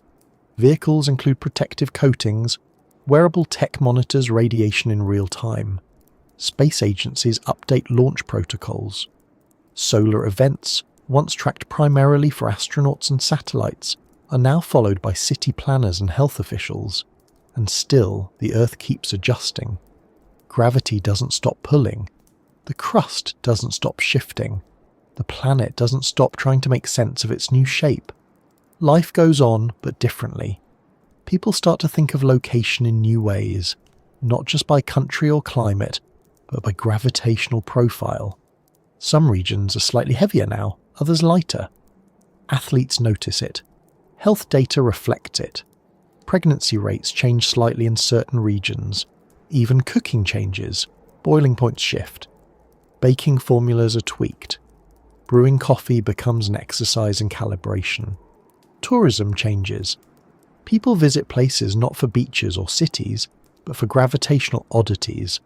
Places where gravity pulls just a little stronger. Museums include exhibits that let visitors feel the difference. Tiny, but real. Amusement parks incorporate gravity rooms. Artists use the idea metaphorically. Songs are written about the weight of stillness. Books explore characters who move between heavier and lighter regions and how it changes them. And underneath all this, the Earth continues to stretch, creak, adjust. Because a planet, like anything under pressure, finds a way to rest when motion is taken away. It doesn't snap. It doesn't collapse. But it does shift. And those shifts ripple upward into everything we do. Into where we live. How we build. How we measure. How we understand the ground beneath us. And while gravity works quietly, another force has been making its own slow adjustments. Not to weight, but to orientation. Because if the planet has stopped spinning, the places we think of as home are no longer where they used to be, not just in climate or time, but in position. The equator used to be in a hurry. Not that you could tell by looking. The trees didn't lean into the motion. The soil didn't blur. But if you were standing anywhere along that wide belt of Earth, you were moving faster than anyone else on the planet, more than 1,600 kilometers per hour. Every second, without trying, you were spinning through space faster than the speed of sound. It didn't feel like motion, but it was there, held in the tilt of the sun, the direction of the winds, the gentle outward push of centrifugal force. And then it stopped. Not in an instant, but over time, like slowing a massive wheel. And when it did, everything along the equator paused. Not just motion, but identity. Because the equator isn't a line drawn on a map. It's a condition, a product of motion, momentum, bulge, heat. It's where the sun passes overhead at least twice a year, where the day and night are almost always the same length, where the climate hums with balance, where clouds build and rain falls and then clears again. Without spin, that condition changes. First, the sun no longer crosses overhead. The sky becomes static. If the equator falls within the perpetual day side, it sees sunlight without motion, not overhead but frozen at an angle. If it lies within the dark half, then the equator becomes a line of shadow with no warmth, no cycles, just stillness. And that balance, once so defining, begins to unravel. The heat used to rise at the equator, fueling air circulation. It was the engine that drove the Hadley cells. Warm air lifting at the centre of the planet, moving toward the poles, cooling and sinking. This pattern created the trade winds, the tropical rains, the monsoon systems. It shaped jungles, deserts, coastlines. Now, with no rotation and the sun fixed in place, those cells collapse. The air still moves, but not in neat global loops. It flows chaotically, driven by localized heating and cooling, not by spin. On the side of the planet where the equator faces the sun, the heat doesn't rise and move, it just accumulates. The land bakes, water evaporates, clouds form but with nowhere to go. Rain falls in bursts or not at all. Humidity climbs until the air can't hold more moisture. Then it dumps it all at once. Instead of a daily rhythm of storm and sun, the equator becomes a place of extremes. Weeks of oppressive heat, days of torrential flooding. Soil can't recover. Plants either adapt to soak or starve. Traditional agriculture fails. Humidity ruins storage. Disease spreads faster. Mold becomes a daily threat. Infrastructure is designed not for seasons, but for saturation. On the opposite side of the world, where the equator sits in darkness, the change is colder but just as severe. It wasn't supposed to be cold at the equator. That was part of the definition. Now, without sunlight, it freezes. The atmosphere thins.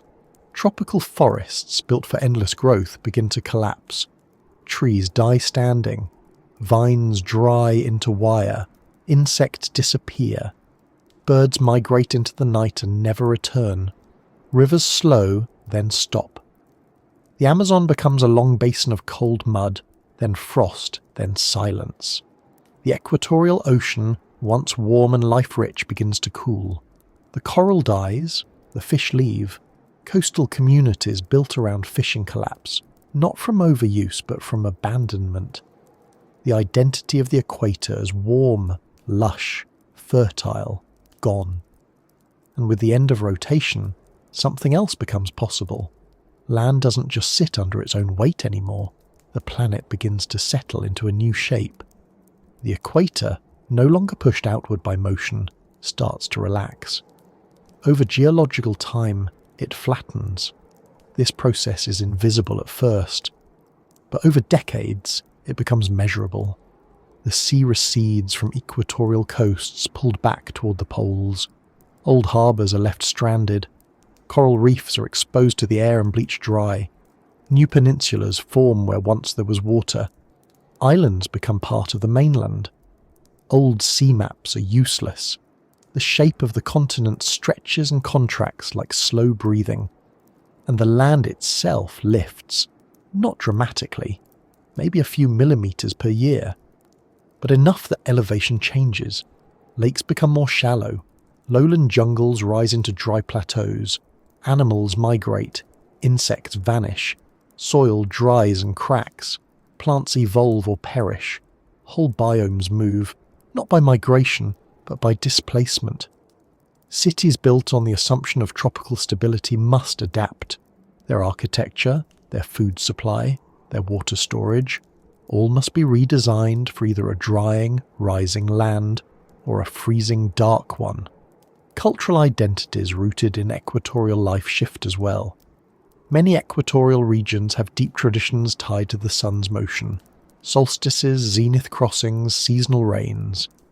Without those, rituals are decoupled from the environment. Some are preserved, others are adapted. Festivals become more symbolic. Some are moved indoors. Others are marked by artificial light cycles. Language changes too. Words that once described the heat, the rains, the short twilights begin to fade from daily use. New vocabulary emerges around the constant sun, the unbroken dark, the shifts in soil. Farmers speak not of planting seasons, but of survival windows. Urban planners talk in terms of flood curves and evaporation rates. Equator becomes a technical term again, useful for maps, but less so for life. Some regions embrace the change. They develop new models of living. Equatorial cities build climate domes, massive structures with internal weather systems. Not just malls or greenhouses, but entire neighbourhoods with programmed rain, wind, sun. Schools teach local weather as a setting, not a pattern. Tomorrow's sky will be 30% clouded, a child says. We're due for simulated drizzle. Others struggle. Poverty deepens where adaptation is slow. Aid organisations shift their focus not to disaster relief, but to long-term transformation. Architects and anthropologists work together, designing spaces that maintain cultural roots while facing a new physical reality. Technology becomes the bridge, but not everyone stays. Migration from the equator increases. People move toward the twilight bands, areas with slightly more balance, less heat, less cold, less wind. Population corridors shift. Equatorial nations lose residents. Governments rethink borders. Remote sensing data becomes essential, not for security, but for understanding who's still there. Some stay by choice, by necessity, by stubbornness. They build shade systems, underground water collectors, windbreaks. They don't expect the equator to return to what it was, but they learn to live with what it is. They teach children how to read a sky that doesn't move, how to grow food in unpredictable rain, how to live in a region that takes everything once regular and turns it inside out. And over time, even here, people begin to create rhythm again. New calendars, new festivals, new ways of marking the year. Because while the equator might have taken a breath, long, deep, still, it didn't disappear. It just changed, and so did everything around it. But that change isn't limited to place, it extends to identity. Because if your geography has shifted, and your climate and your traditions, then so has your position in the world, not just physically. No one feels their home move, the buildings stay in place, the streets still curve the same way. The mountains in the distance don't shift, and yet in a world without spin, you're no longer where you think you are. Not just in climate, not just in culture, in literal position. For billions of years, the spinning Earth has defined location as something relative, coordinates tied to motion, to where the sun would pass overhead, to when it would rise and set. You didn't just live in a city or a country. You lived on a turning surface swept continuously eastward. That motion gave context to where you were. It influenced weather, light, air, and gravity. It gave everything a rhythm. But when the planet stops, those rhythms break. And over time, the lines we use to define place begin to drift. It starts with the oceans. As they move toward the poles, the weight of all that water begins to press down. It isn't instant, but it's relentless. Polar regions sink under the weight of new seas.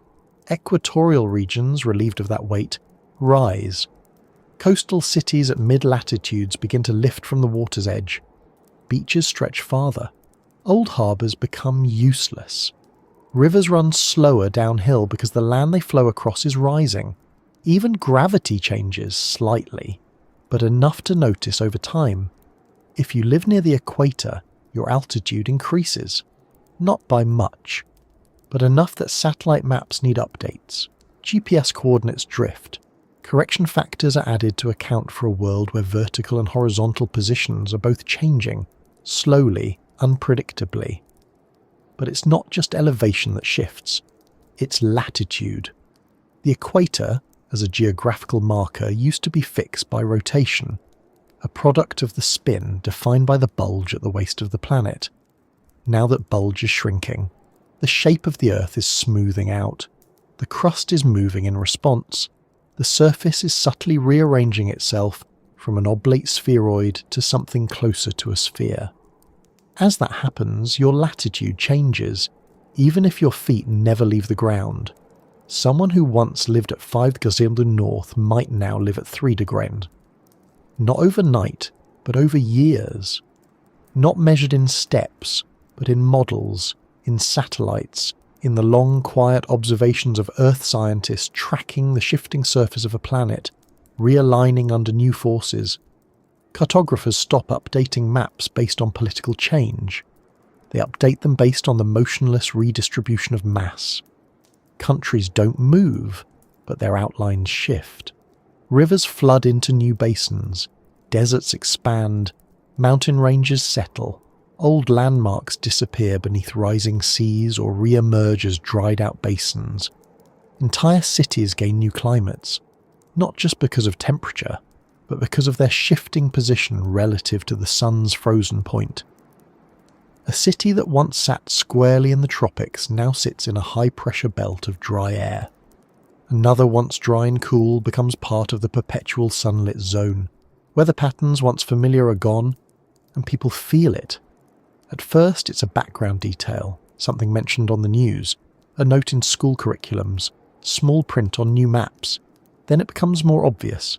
Postal systems begin adding climate zone tags.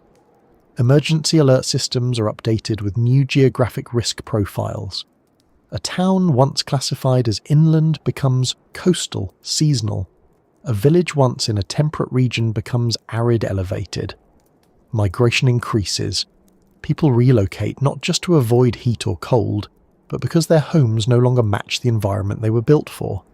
Houses designed for heavy rain now sit under dry skies.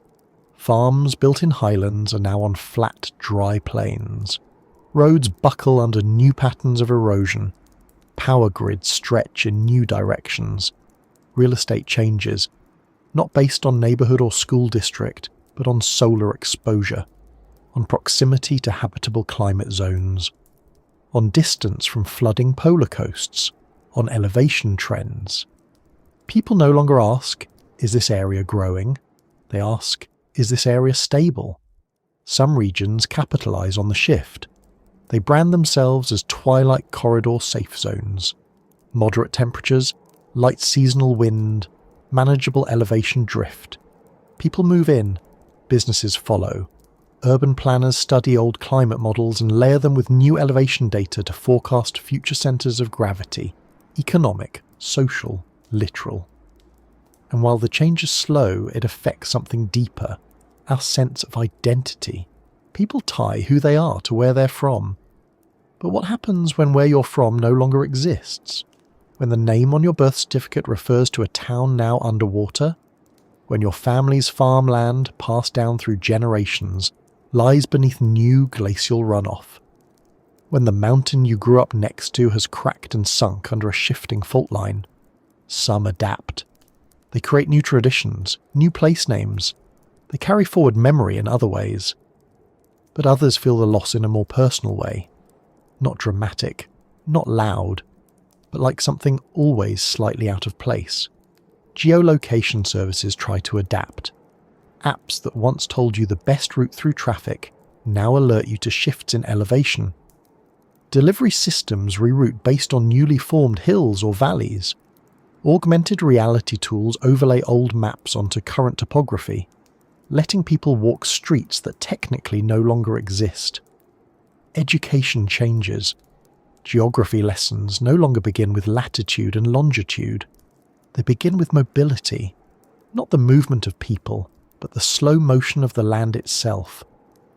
Children learn about post-equatorial Earth.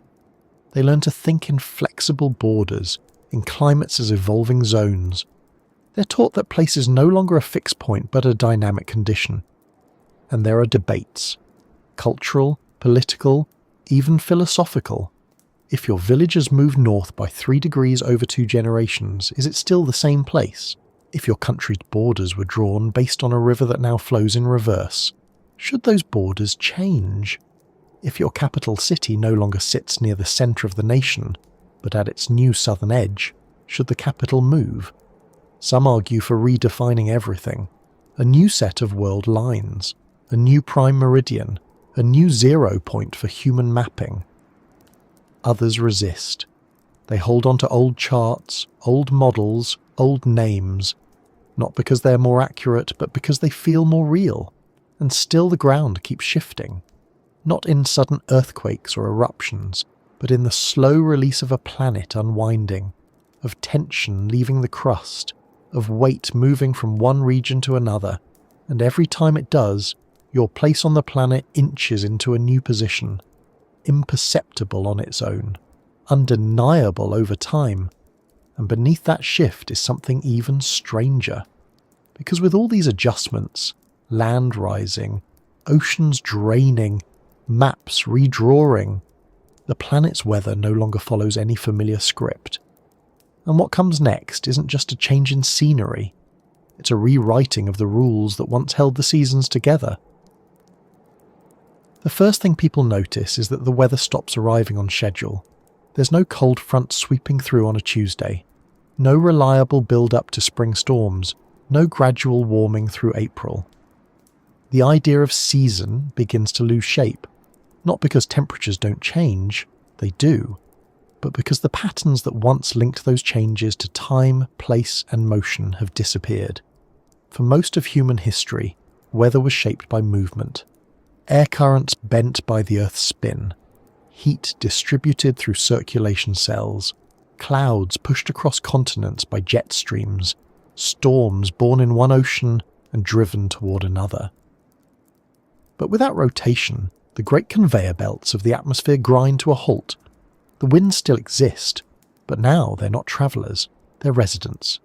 The sun-facing side of the planet doesn't rotate out of the light. It bakes endlessly. The sky is not always blue, it's often white, or silver, or hazy gold, burned pale by the persistence of sunlight.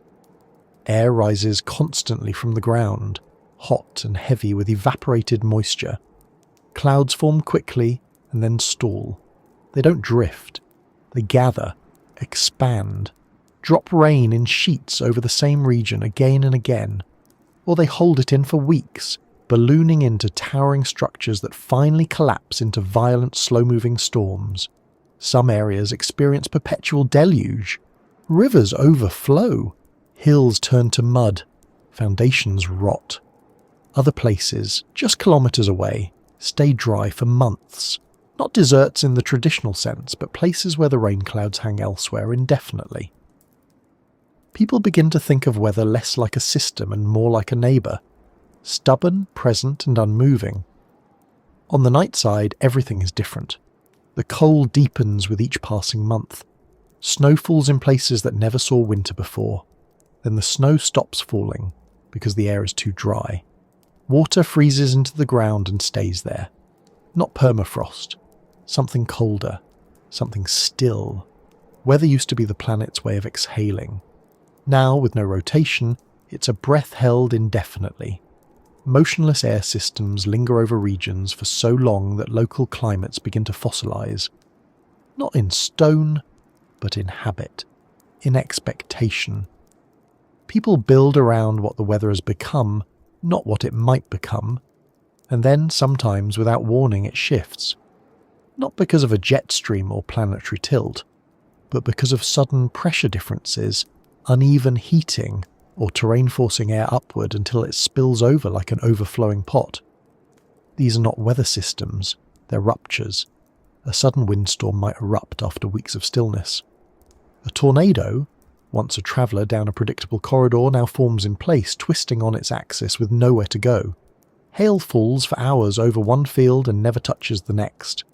Fog settles over cities for days, thick enough to stop all movement and then lifts in a matter of minutes. Meteorologists, once comfortable forecasting days or weeks ahead, now operate on hours, even minutes. Long-range predictions vanish. Satellite models update in real time, but confidence intervals shrink. Patchy rainfall expected between now and next Tuesday becomes a common phrase, not for lack of skill, but for lack of pattern. On the edges of light and dark, the twilight belt, things are even less stable. This is where weather tries to balance two worlds. Warm air meets cold. Moist air meets dry. Pressure systems push into each other and hold. Storms form along these boundaries and don't move. Instead of sweeping through a region, they hover, sometimes for weeks, dropping snow and rain and sleet in patterns that make no sense when viewed on traditional maps. Weather stations in these zones run around the clock. Drones fly constant loops, measuring wind shear, cloud structure, moisture content. People no longer check forecasts, they check live feeds, not to see what's coming, but to understand what's already happening 10 kilometres away. Weather becomes hyper-local. People carry personal sensors. Homes come equipped with built-in forecasting systems. A typical alert might say, barometric drop detected, move indoors in 30 minutes. Clothing adapts, not for fashion or function, but for reactivity. Jackets that shift insulation levels, boots with heated soles, face coverings that adjust for wind direction. People learn to read the sky with more precision than ever before, not to understand the season, but to know if it's safe to go outside right now. And then there are the heat zones. On the permanent day side where the sun hangs low and unblinking, temperatures reach new thresholds. Deserts form in places that once held forests. Sandstorms become routine. People dig down instead of building up. Homes are cooled with earth pipes, water circulation, underground chambers. Streets are shaded with thick fabric stretched across buildings. Open-air spaces are abandoned. Activity happens at night, not night by sun, but night by shadow, by choice, by heat schedule. In these places, rainfall becomes rare but catastrophic. Weeks of dry heat followed by a single hour of flash flooding. Soil can't absorb it. Infrastructure collapses under the sudden weight of water. New drainage systems are designed to move millions of litres in minutes. Some cities invest in vertical catchment towers, massive structures built to collect and store rain before it hits the ground. Like umbrellas, but for entire neighbourhoods. And then, of course, there's the psychological effect. Weather used to be background. Now, it's something everyone monitors. It becomes part of conversation, not out of politeness, but out of necessity. How's the pressure today becomes a question as important as, how are you? Headaches, insomnia and anxiety flare with sudden shifts. People take mood stabilizers not just for chemistry but for weather regulation. Art changes. Novels set in the past describe skies that moved, seasons that returned, the quiet relief of predictable rain. Children draw suns that never set, clouds that don't move. Music slows. It mimics the weight of stalled air, the long rhythm of a still sky. And yet, people find new kinds of resilience. They plant crops indoors, under artificial weather cycles. They invent new ways to capture dew, filter air, store heat. They relearn old skills, how to read wind by sound, how to tell temperature by breath. Elders pass on knowledge not just from science, but from adaptation, from years spent watching a changed sky settle into its new rules. Some try to reclaim seasons. They build digital calendars synced to artificial cycles, light festivals that simulate solstices, engineered rains released at set intervals. People gather to watch artificial storms, controlled, safe, scheduled. Not to replace the weather, but to remember what rhythm felt like. Because weather, at its core, was never just about temperature or wind. It was about knowing what came next, about trusting that summer would follow spring, that clouds would pass, that morning frost would melt. It was about rhythm, and now, with rhythm gone, people search for it in other places, in routines, in stories, in the quiet ticking of a watch whose hands no longer match the world outside.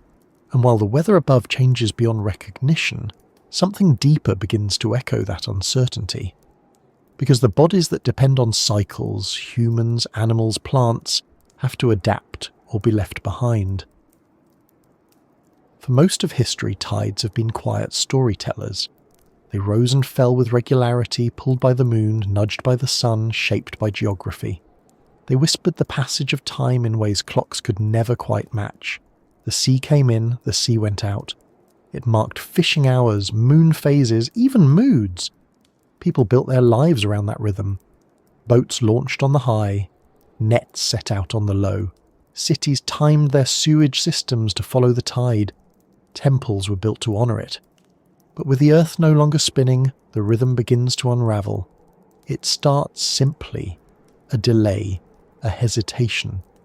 The ocean pauses at the shore, unsure whether to advance or retreat. Tides, at their core, are a relationship between motion and gravity. The moon pulls at the water, creating bulges on opposite sides of the planet. As the Earth spins, those bulges move, sweeping across the surface, making it seem like the ocean breathes in and out. But when the spin stops, so does that illusion. The water still bulges, but it no longer sweeps. It no longer dances around the planet. It lingers in place, locked in gravitational tension, pulled by the moon but no longer guided by motion. Coastal areas that once saw 2 tides a day, high and low, now see 1, if any, and it barely moves.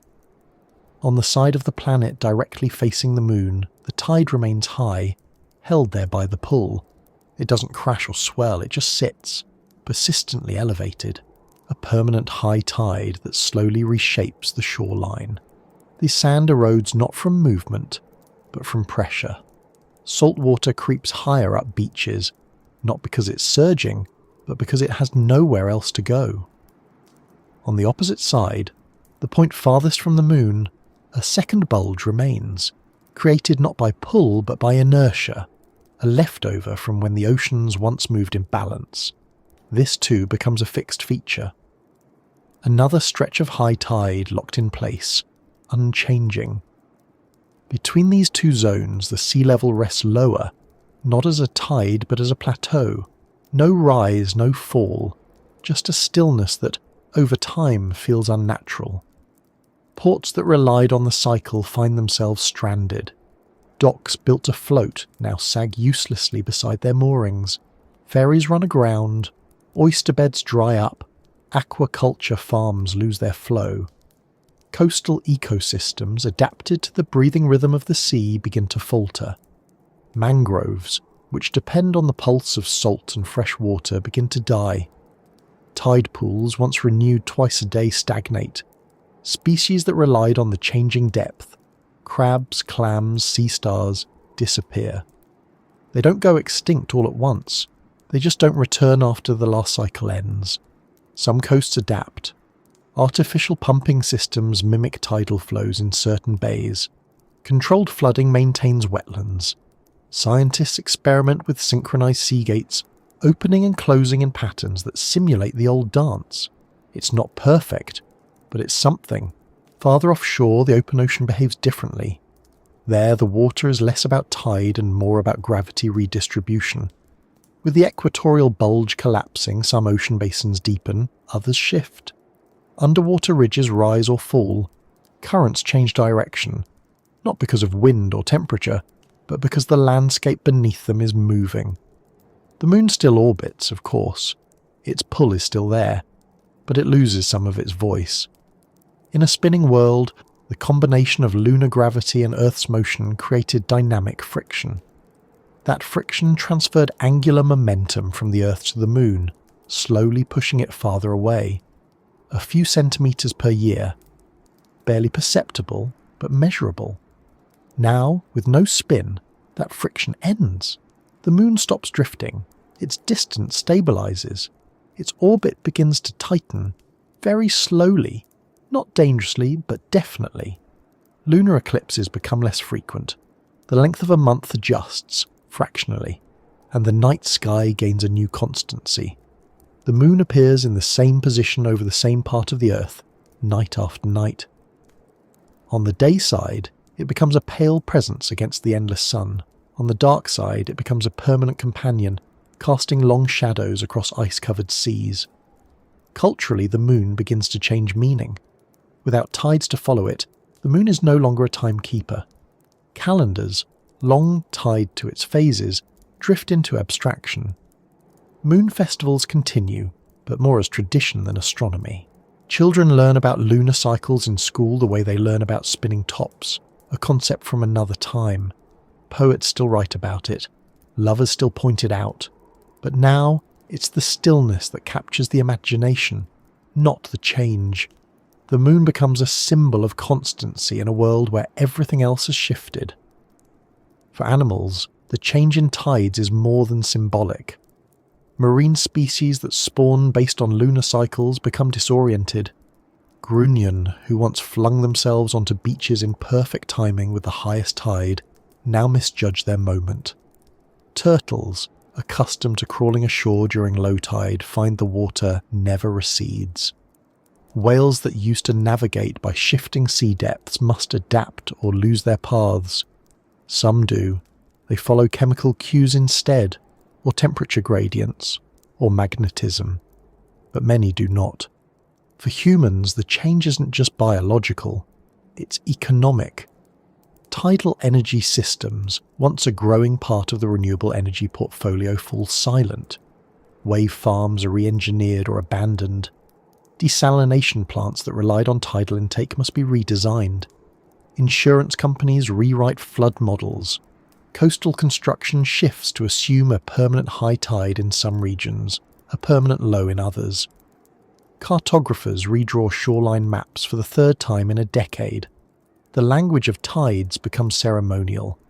Surfers, once obsessed with tide charts, shift focus to wind and swell. Harbour masters rely on historical averages, not predictions. The tide tables are printed less and less, and yet in some places something strange happens.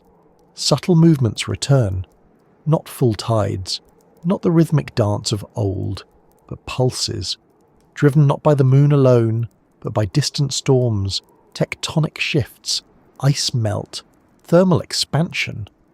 Movements too slow to be called tides, too irregular to be predicted, but still, movement. Some call them ghost tides. They rise without warning, inch the shoreline forward, then retreat days later. Fishermen swear by them. Oceanographers argue over their cause. Some believe they're the Earth's way of testing balance again. Others say they're nothing new, just amplified versions of old background shifts that were once masked by stronger rhythms. Either way, they're watched, measured, recorded. Because in a world where tides no longer follow the rules, any sign of motion matters, and perhaps more than that, any sign of return. But return isn't the same as recovery, because even with all these changes, oceans stalled, tides quieted, coasts redrawn, one force still holds power over everything that breathes. And that force is time.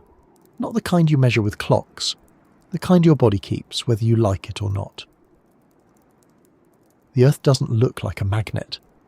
There are no poles with giant red and blue markings, no iron filings dancing over continents. But deep inside, below the crust and the mantle, beneath everything solid and everything still, there's motion. Or there was. The magnetic field that shields our planet isn't a surface phenomenon. It doesn't come from the atmosphere or the crust. It comes from the core, a swirling, churning sea of molten iron and nickel, rotating within the planet's heart. This liquid metal moves in patterns, spirals, loops, convection currents driven by heat and rotation. And those movements create a magnetic field strong enough to deflect solar radiation, shield satellites, guide birds, and keep your compass needle pointing north. It's called the geodynamo, and without motion, it begins to shut down. Not instantly. The molten core still has heat. The planet's internal engine doesn't stall in a day. But without the rotation of the outer shell, the patterns inside start to change. They slow, they stretch, the dynamo weakens. As it does, the magnetic field begins to fade. You don't feel it. Nothing shakes, no alarms sound. But over months and years, the data begins to shift. Magnetometers record declining field strength. Satellites register more radiation exposure. Auroras, once confined to the poles, begin drifting toward lower latitudes. The sky in regions that never knew them now glows at night in green and red and violet. Beautiful, but not entirely benign, because what the field was doing wasn't just decoration. It was a shield. The sun doesn't just send light and warmth, it sends charged particles, streams of plasma that race through space at immense speeds, solar wind, coronal mass ejections, radiation storms. In a normal world, the magnetic field deflects most of that, wraps around the planet in a protective bubble, the magnetosphere. Without it, more of those particles reach the atmosphere, more of them reach the ground.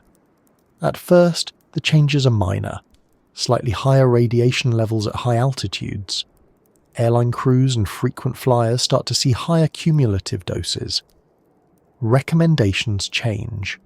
New shielding is installed in planes. Routes are adjusted to avoid flare zones. Then satellites begin to fail more frequently.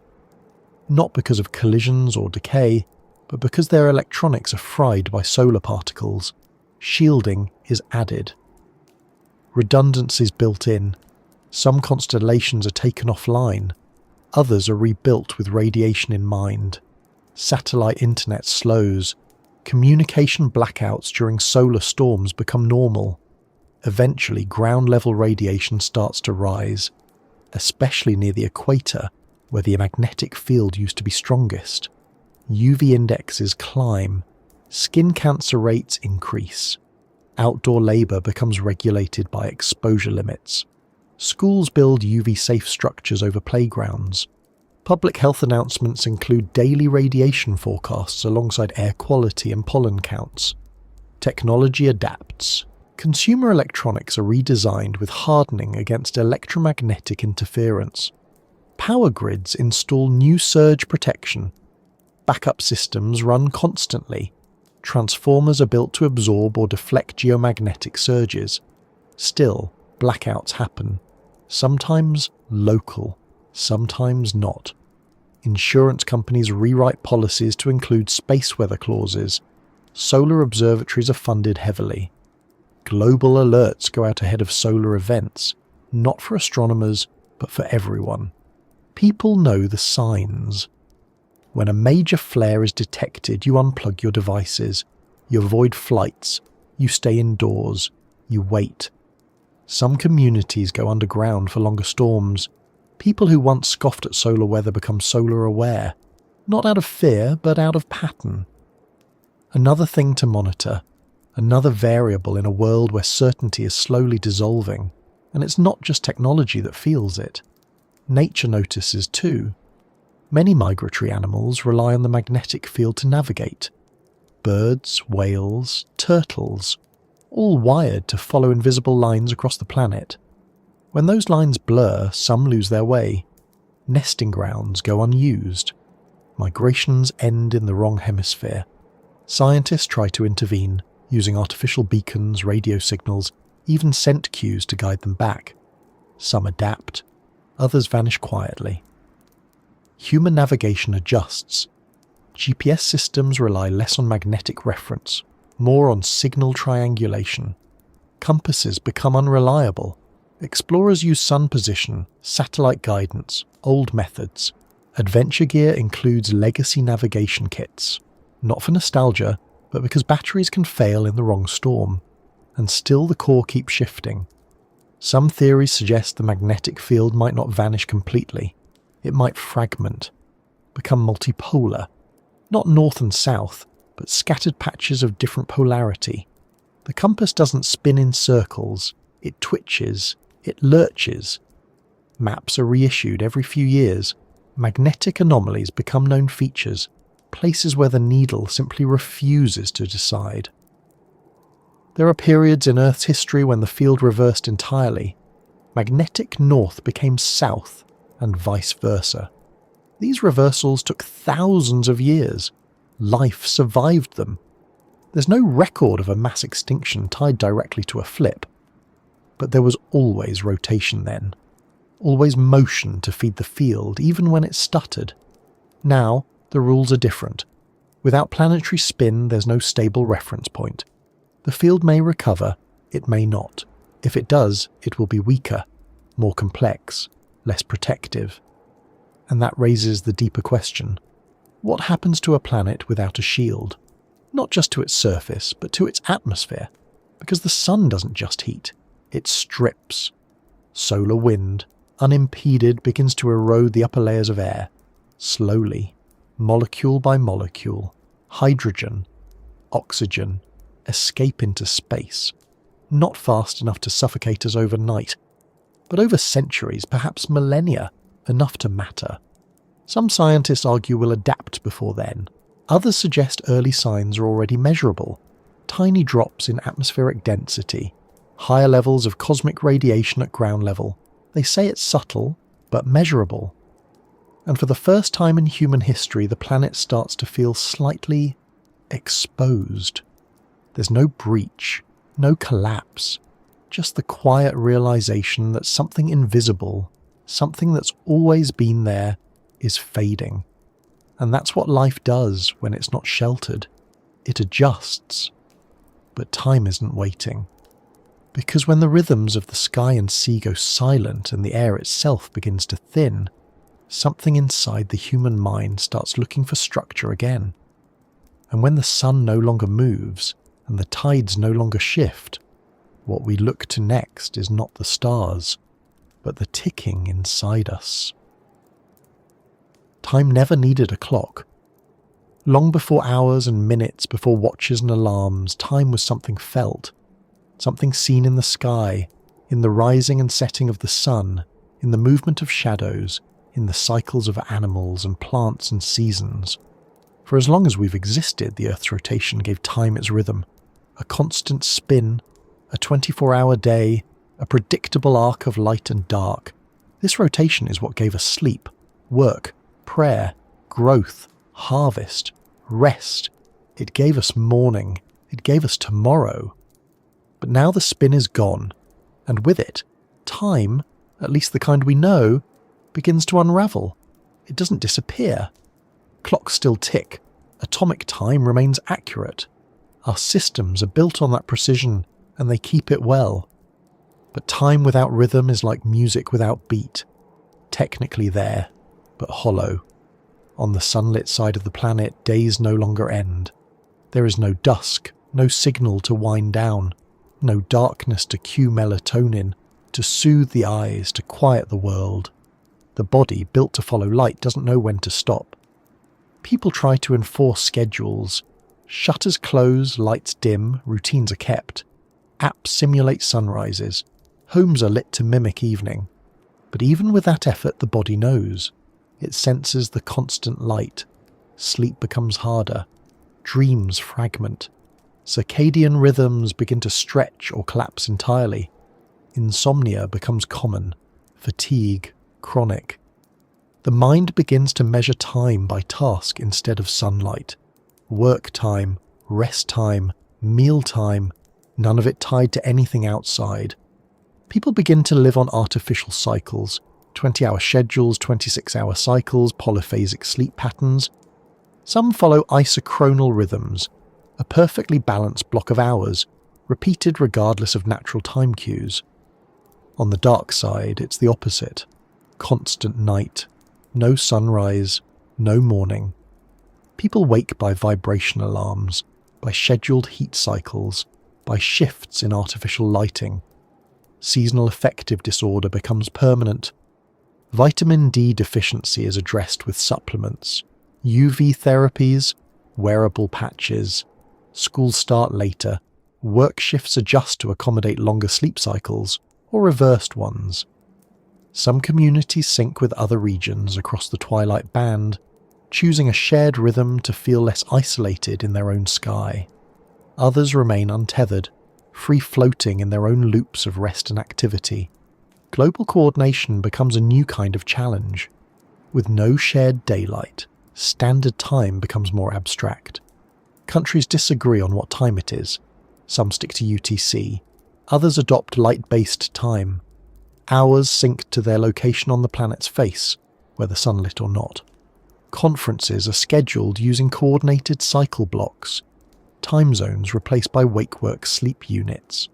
An email sent from one region arrives in another's midnight, even if it's bright noon outside the sender's window. International commerce adapts. Trading days decouple from sunrises. Shifts move around the clock. Some businesses operate continuously, with teams rotating every 6 hours.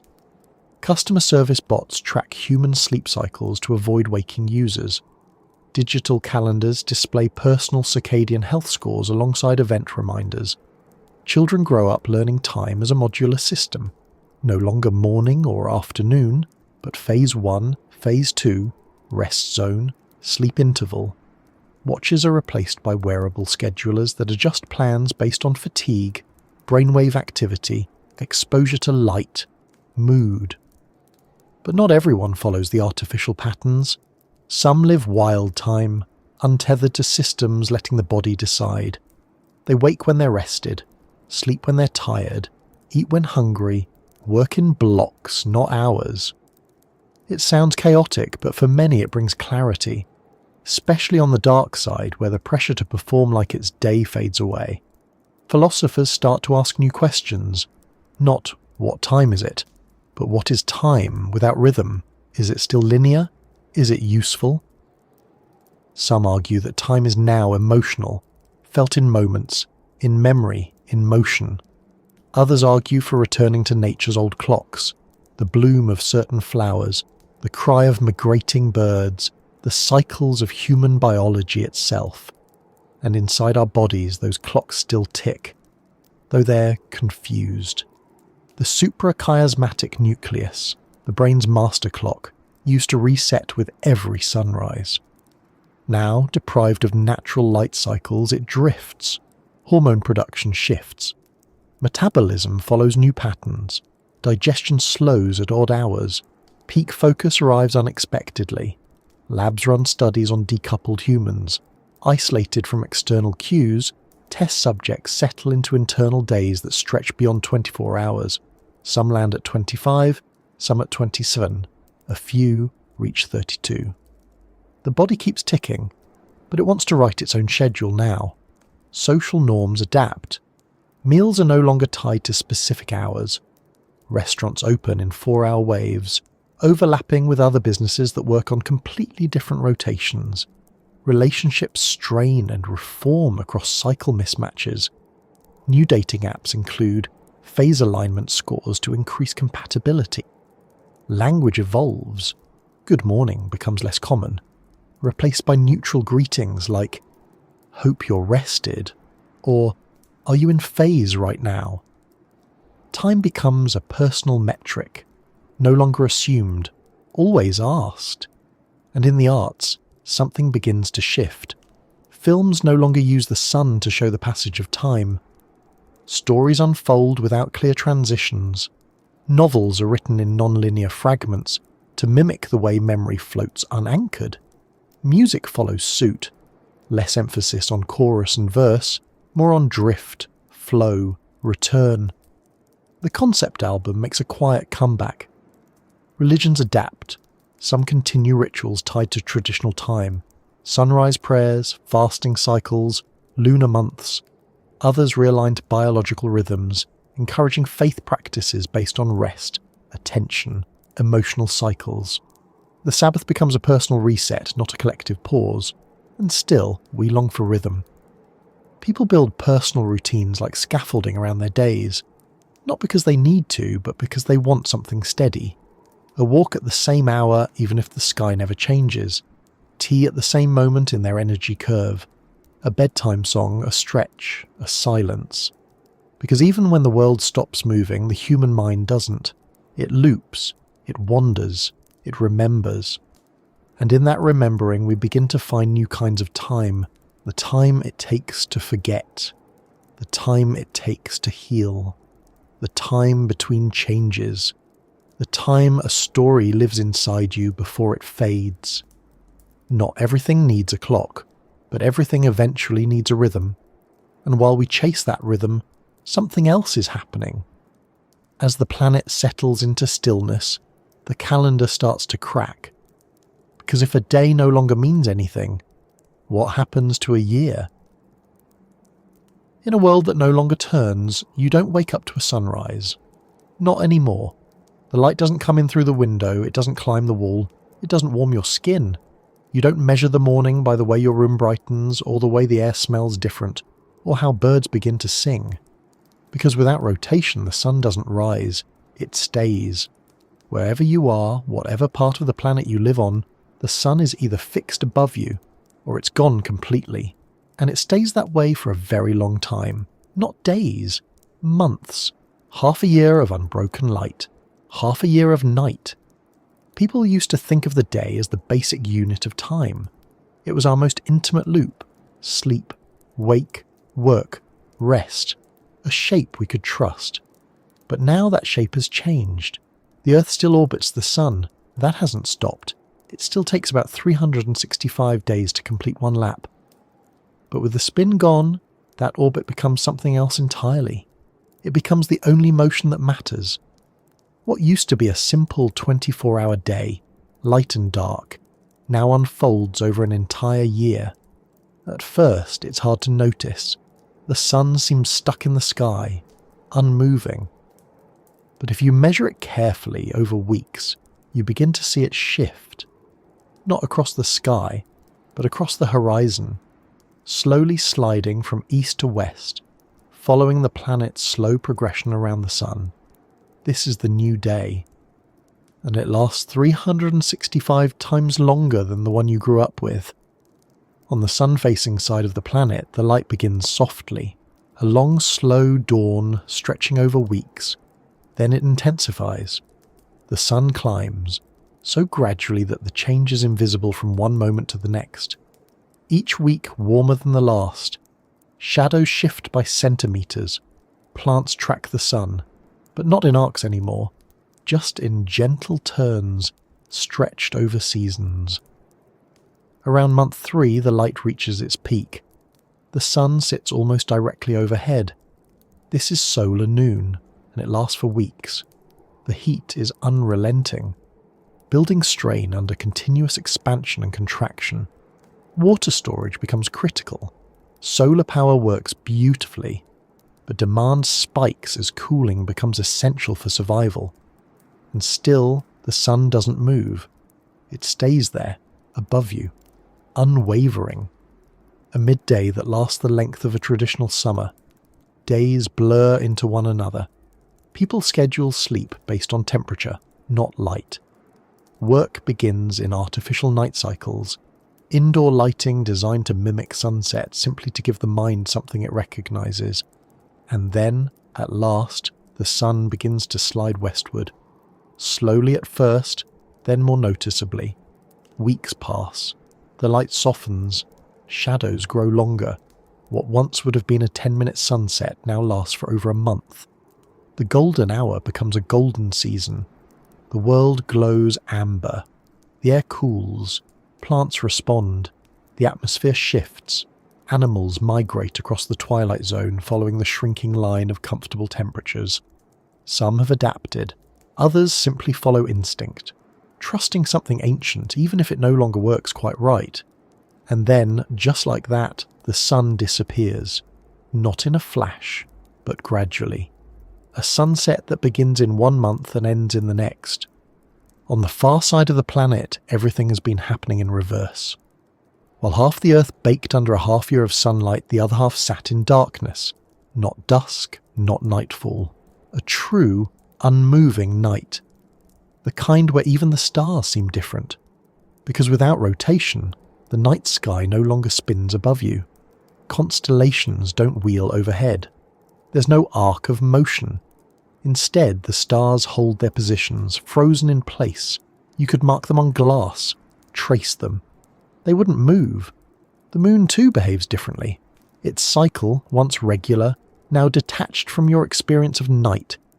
Sometimes it's there for months, sometimes not at all. People stop thinking of it in phases. It becomes an event, a visitor. You track it when it appears and you miss it when it's gone. In this endless night, the cold deepens steadily. Temperatures fall month by month. Surface water freezes. Soil hardens. Infrastructure shifts from cooling to heating. Entire cities become icebound. Agriculture halts. Food storage becomes a matter of planning not for winter but for night. Homes are built with thermal mass. Underground facilities grow crops under LED lights calibrated to mimic the spectrum of midday sun. And in this long night, people turn inward. Not just indoors, but mentally. Winter depression becomes year-round for those in the dark half. Entire communities are structured around maintaining morale. Public art projects, community rituals, creative light displays, simulated sun chambers, anything to provide psychological anchors, and eventually the stars begin to dim, not because they're fading, but because the sun is returning. Another slow sunrise begins, the same process in reverse, and the cycle begins again. People begin to organise their lives around this new structure. Day becomes a 6-month experience, night the same. Each side of the planet begins to track its own half of the year. Calendars split, traditions diverge, birthdays are celebrated according to local sun phases. Someone born in afternoon on one side of the world might correspond to someone else's midnight on the other. New terms emerge. First light, deep noon, sundrift, long dusk. You no longer ask what time is it, you ask where in the day are you? And beyond that, culture begins to align with orbital motion. School years follow the sun. Industries adjust fiscal quarters to match local light conditions. Festivals are built around sun transitions. Marriages are timed to coincide with solar equinox. The whole of life shifts toward this new, slow beat. Even science follows. Space agencies launch missions during solar midnight to minimize radiation exposure. Health services structure vaccination cycles and medical care around seasonal immune responses tied to light deprivation or overexposure. Artificial intelligence learns to adapt systems not to global time, but to orbital position. And yet, something about this feels familiar. It's slower, stranger, harder. But at its core, it's still rhythm, not the tight loop of day and night. But a long breath, an inhale and exhale stretched across the year. The old rhythms are gone, but we've found a new one. And somewhere in that new rhythm, we're not alone. Because not just humans, but animals too, are trying to find their place in this new pattern. Animals don't ask questions about time. They don't mark calendars, they don't schedule sleep, they don't care if it's Wednesday. But they know when to wake, when to eat, when to hide, when to run. They know by light, by warmth, by the angle of the sun and the scent of the air. They know by cycles so deeply embedded in their blood that no explanation is needed. The world moves, and so do they. But now, the world doesn't move. And for them, the confusion begins long before we noticed it ourselves. Some animals respond with silence. Birds that once sang at dawn now fall quiet. Not because they're gone, but because dawn never comes. The call and response rituals that mark the beginning of each day are stalled in midair. The cues are missing, so they wait. Some never resume the songs, others respond with chaos. Migratory species tuned to the shifting day length don't know when to go. Monarch butterflies linger too long. Caribou wait for a signal that never arrives. Whales breach in the wrong season. Some try to leave, flying or swimming or walking toward where they think the rhythm might still exist. Others stay put, waiting for a change that doesn't come. Predators notice it too. Hunting patterns that depended on crepuscular timing, those hours around dawn and dusk start to fall apart. In the eternal day, prey never settles. In the eternal night, prey never emerges. Ambush predators begin to starve. Those who chase learn to rely on sound, on movement, not on timing.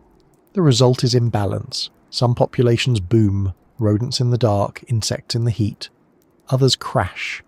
Reptiles that can't regulate temperature, amphibians that can't find moisture. Species that once coexisted fall out of sync. Food chains twist. Ecosystems crack. In the oceans, the disruption is quieter but just as deep. Phytoplankton, which bloom based on sunlight cycles, overgrow in the eternal day and disappear in the night. That shift ripples upward. Fish move to follow the food. Birds follow the fish. Fisheries collapse in regions that once teemed with life. New hotspots emerge, unpredictably. Old migration routes become dead zones. Some animals do adapt. Creatures with short generational cycles begin to evolve new habits. Insects adjust breeding times. Rodents shift activity into artificial patterns, active in 6-hour blocks, resting in 8. Cats and dogs raised in human environments begin to reflect their owners' strange new rhythms: sleep, wake, sleep again. In labs, researchers study how animals respond to permanent light or dark. They find that circadian drift is nearly universal. Even in the absence of cues, almost every species keeps some kind of internal beat. Not always 24 hours, sometimes shorter, sometimes longer, but always something. A ticking deep in the cells, and when that rhythm breaks, behaviour breaks with it. Aggression increases, reproduction falters, parental care becomes erratic, social structures crumble in pack animals. Some species become more solitary, others become more desperate. There are exceptions. Some deep-sea creatures, long used to darkness and pressure, show little change. Their world never cared about the surface rhythms. Others, bats, moles, cave-dwellers, adjust easily. Their clocks were always flexible. They become, briefly, the best adapted mammals on the planet. Humans start learning from them. Bioengineers study their proteins. Neuroscientists analyse their brains. New treatments emerge. Hormone regulators, light-responsive implants, engineered melatonin variants. Not to cure the world, but to help us function in it. People begin to live more like animals themselves, less structured by hour, more attuned to body signals, hunger, rest. alertness. Routine becomes instinctual, not scheduled. Social interaction shifts from when's a good time to are you in rhythm? Pets notice too. Dogs sleep in shorter bursts. Cats become more vocal. Parrots stop mimicking doorbells because the doorbell no longer rings at consistent times. Domesticated animals, once in tune with our habits, start to drift away from them or pull us into new ones. And in the wild, entirely new behaviours emerge. Some birds stop migrating entirely. They build permanent nests in the twilight band, where temperatures stay moderate. Others begin to follow human infrastructure, resting in solar-heated buildings, feeding at night markets lit with constant glow. Some species begin to thrive not in nature, but in the edges of our adaptation. Scientists track it all. They create new categories: light-locked species, phase-shifted populations, drift-adapted ecologies. Entire new fields emerge. Not just chronobiology, but exochronology, the study of life without planetary rotation. And in that study, they start to notice something else. Some animals aren't confused. They're just different. New behaviours are learned, passed on. Wolves that hunt in dark light cycles. Birds that time their flights by wind instead of warmth. Octopuses that glow in new patterns. It's not that the old world is gone. It's that evolution never needed us to keep it stable. Given new conditions, life keeps going. Not perfectly, but persistently. In ways we don't fully understand, and maybe never will. But while we struggle to keep our own structures standing, nature begins quietly rewriting the rules. And in one corner of this still-turning solar system, on a planet no longer spinning, animals are adapting to a new kind of balance. Not in protest, not in confusion, just in motion. And if we listen, really listen, we might learn something from that. Because in the end, biology doesn't need clocks. It just needs cues, and the planet, though changed, still gives them. You just have to learn how to read them. But while animals move with new rhythms, some things we built can't move at all, and some of them are falling apart. We didn't see it all at once. The day didn't stop spinning and take the world with it in a single moment. The change was slow. Days lengthened, skies stopped moving, winds settled strangely, but slowly became steadily became obviously, and then it just was. And we did what humans always do when the familiar vanishes. We tried to cope, not in a single way, not in some coordinated utopian effort, but in millions of small, desperate, inventive, stubborn, beautiful, confusing ways. Some people turned inward. They adapted their homes, covered windows in layers of insulation or blackout fabric, depending on which side of the world they lived on. They built rooms around artificial sky panels, screens that shifted through simulated sunsets and clouded noons, just to give the illusion of time passing. Some turned to routine like it was religion. Meals at the same hour, exercises every cycle, schedules laminated and pinned to the wall. Even if the sun didn't move, the body would. Others fled the extremes.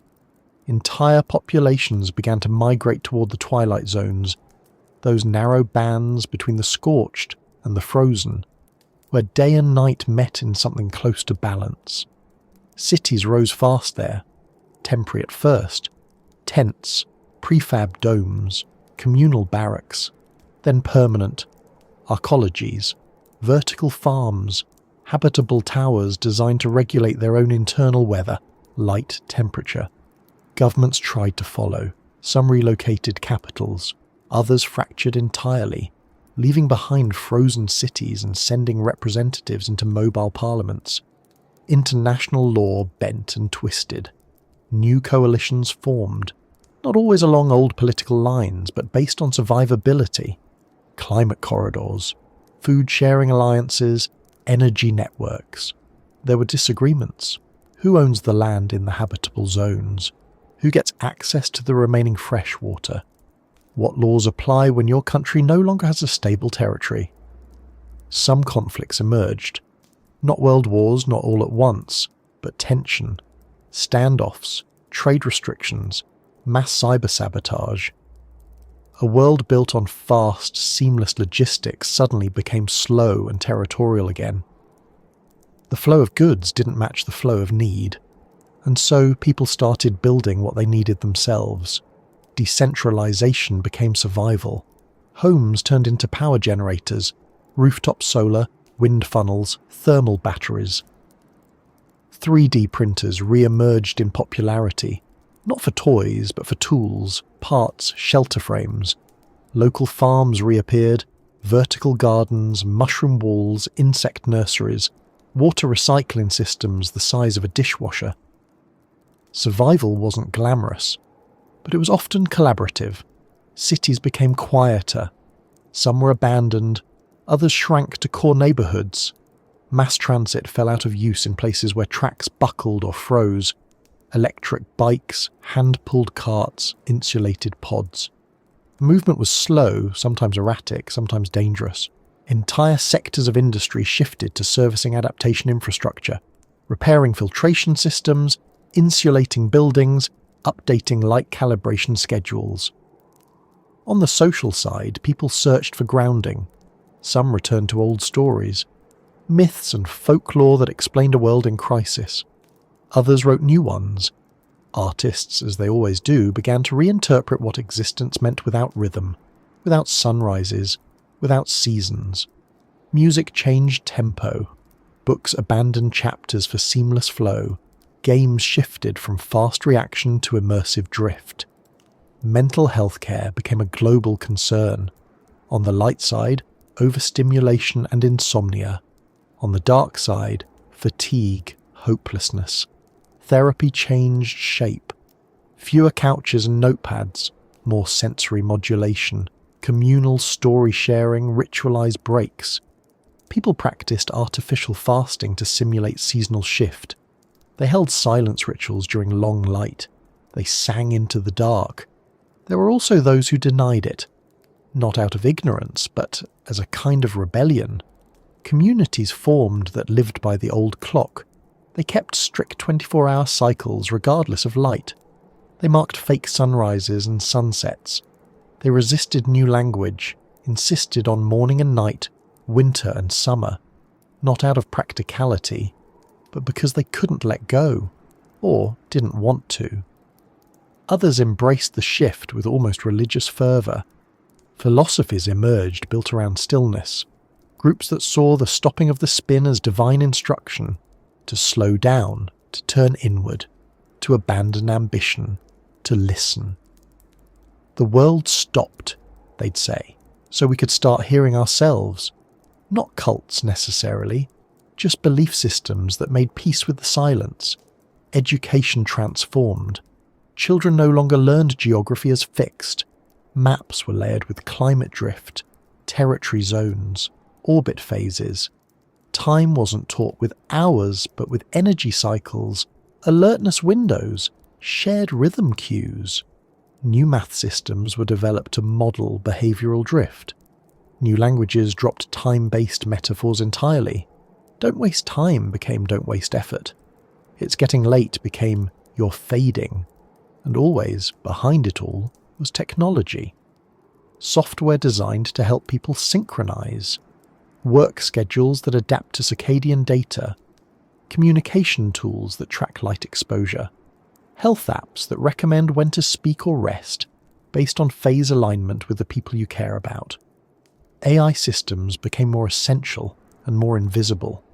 They ran the temperature curves of cities, managed energy flow, predicted microclimate behaviour down to the block. Not all-knowing, not perfect, but always watching, always balancing. And yet, they too needed parameters we could no longer provide.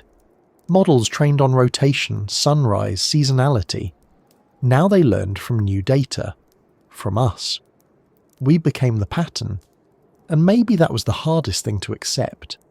That the world would no longer guide us, that nothing outside would tell us what to do or when to sleep or where to go, that we would have to decide.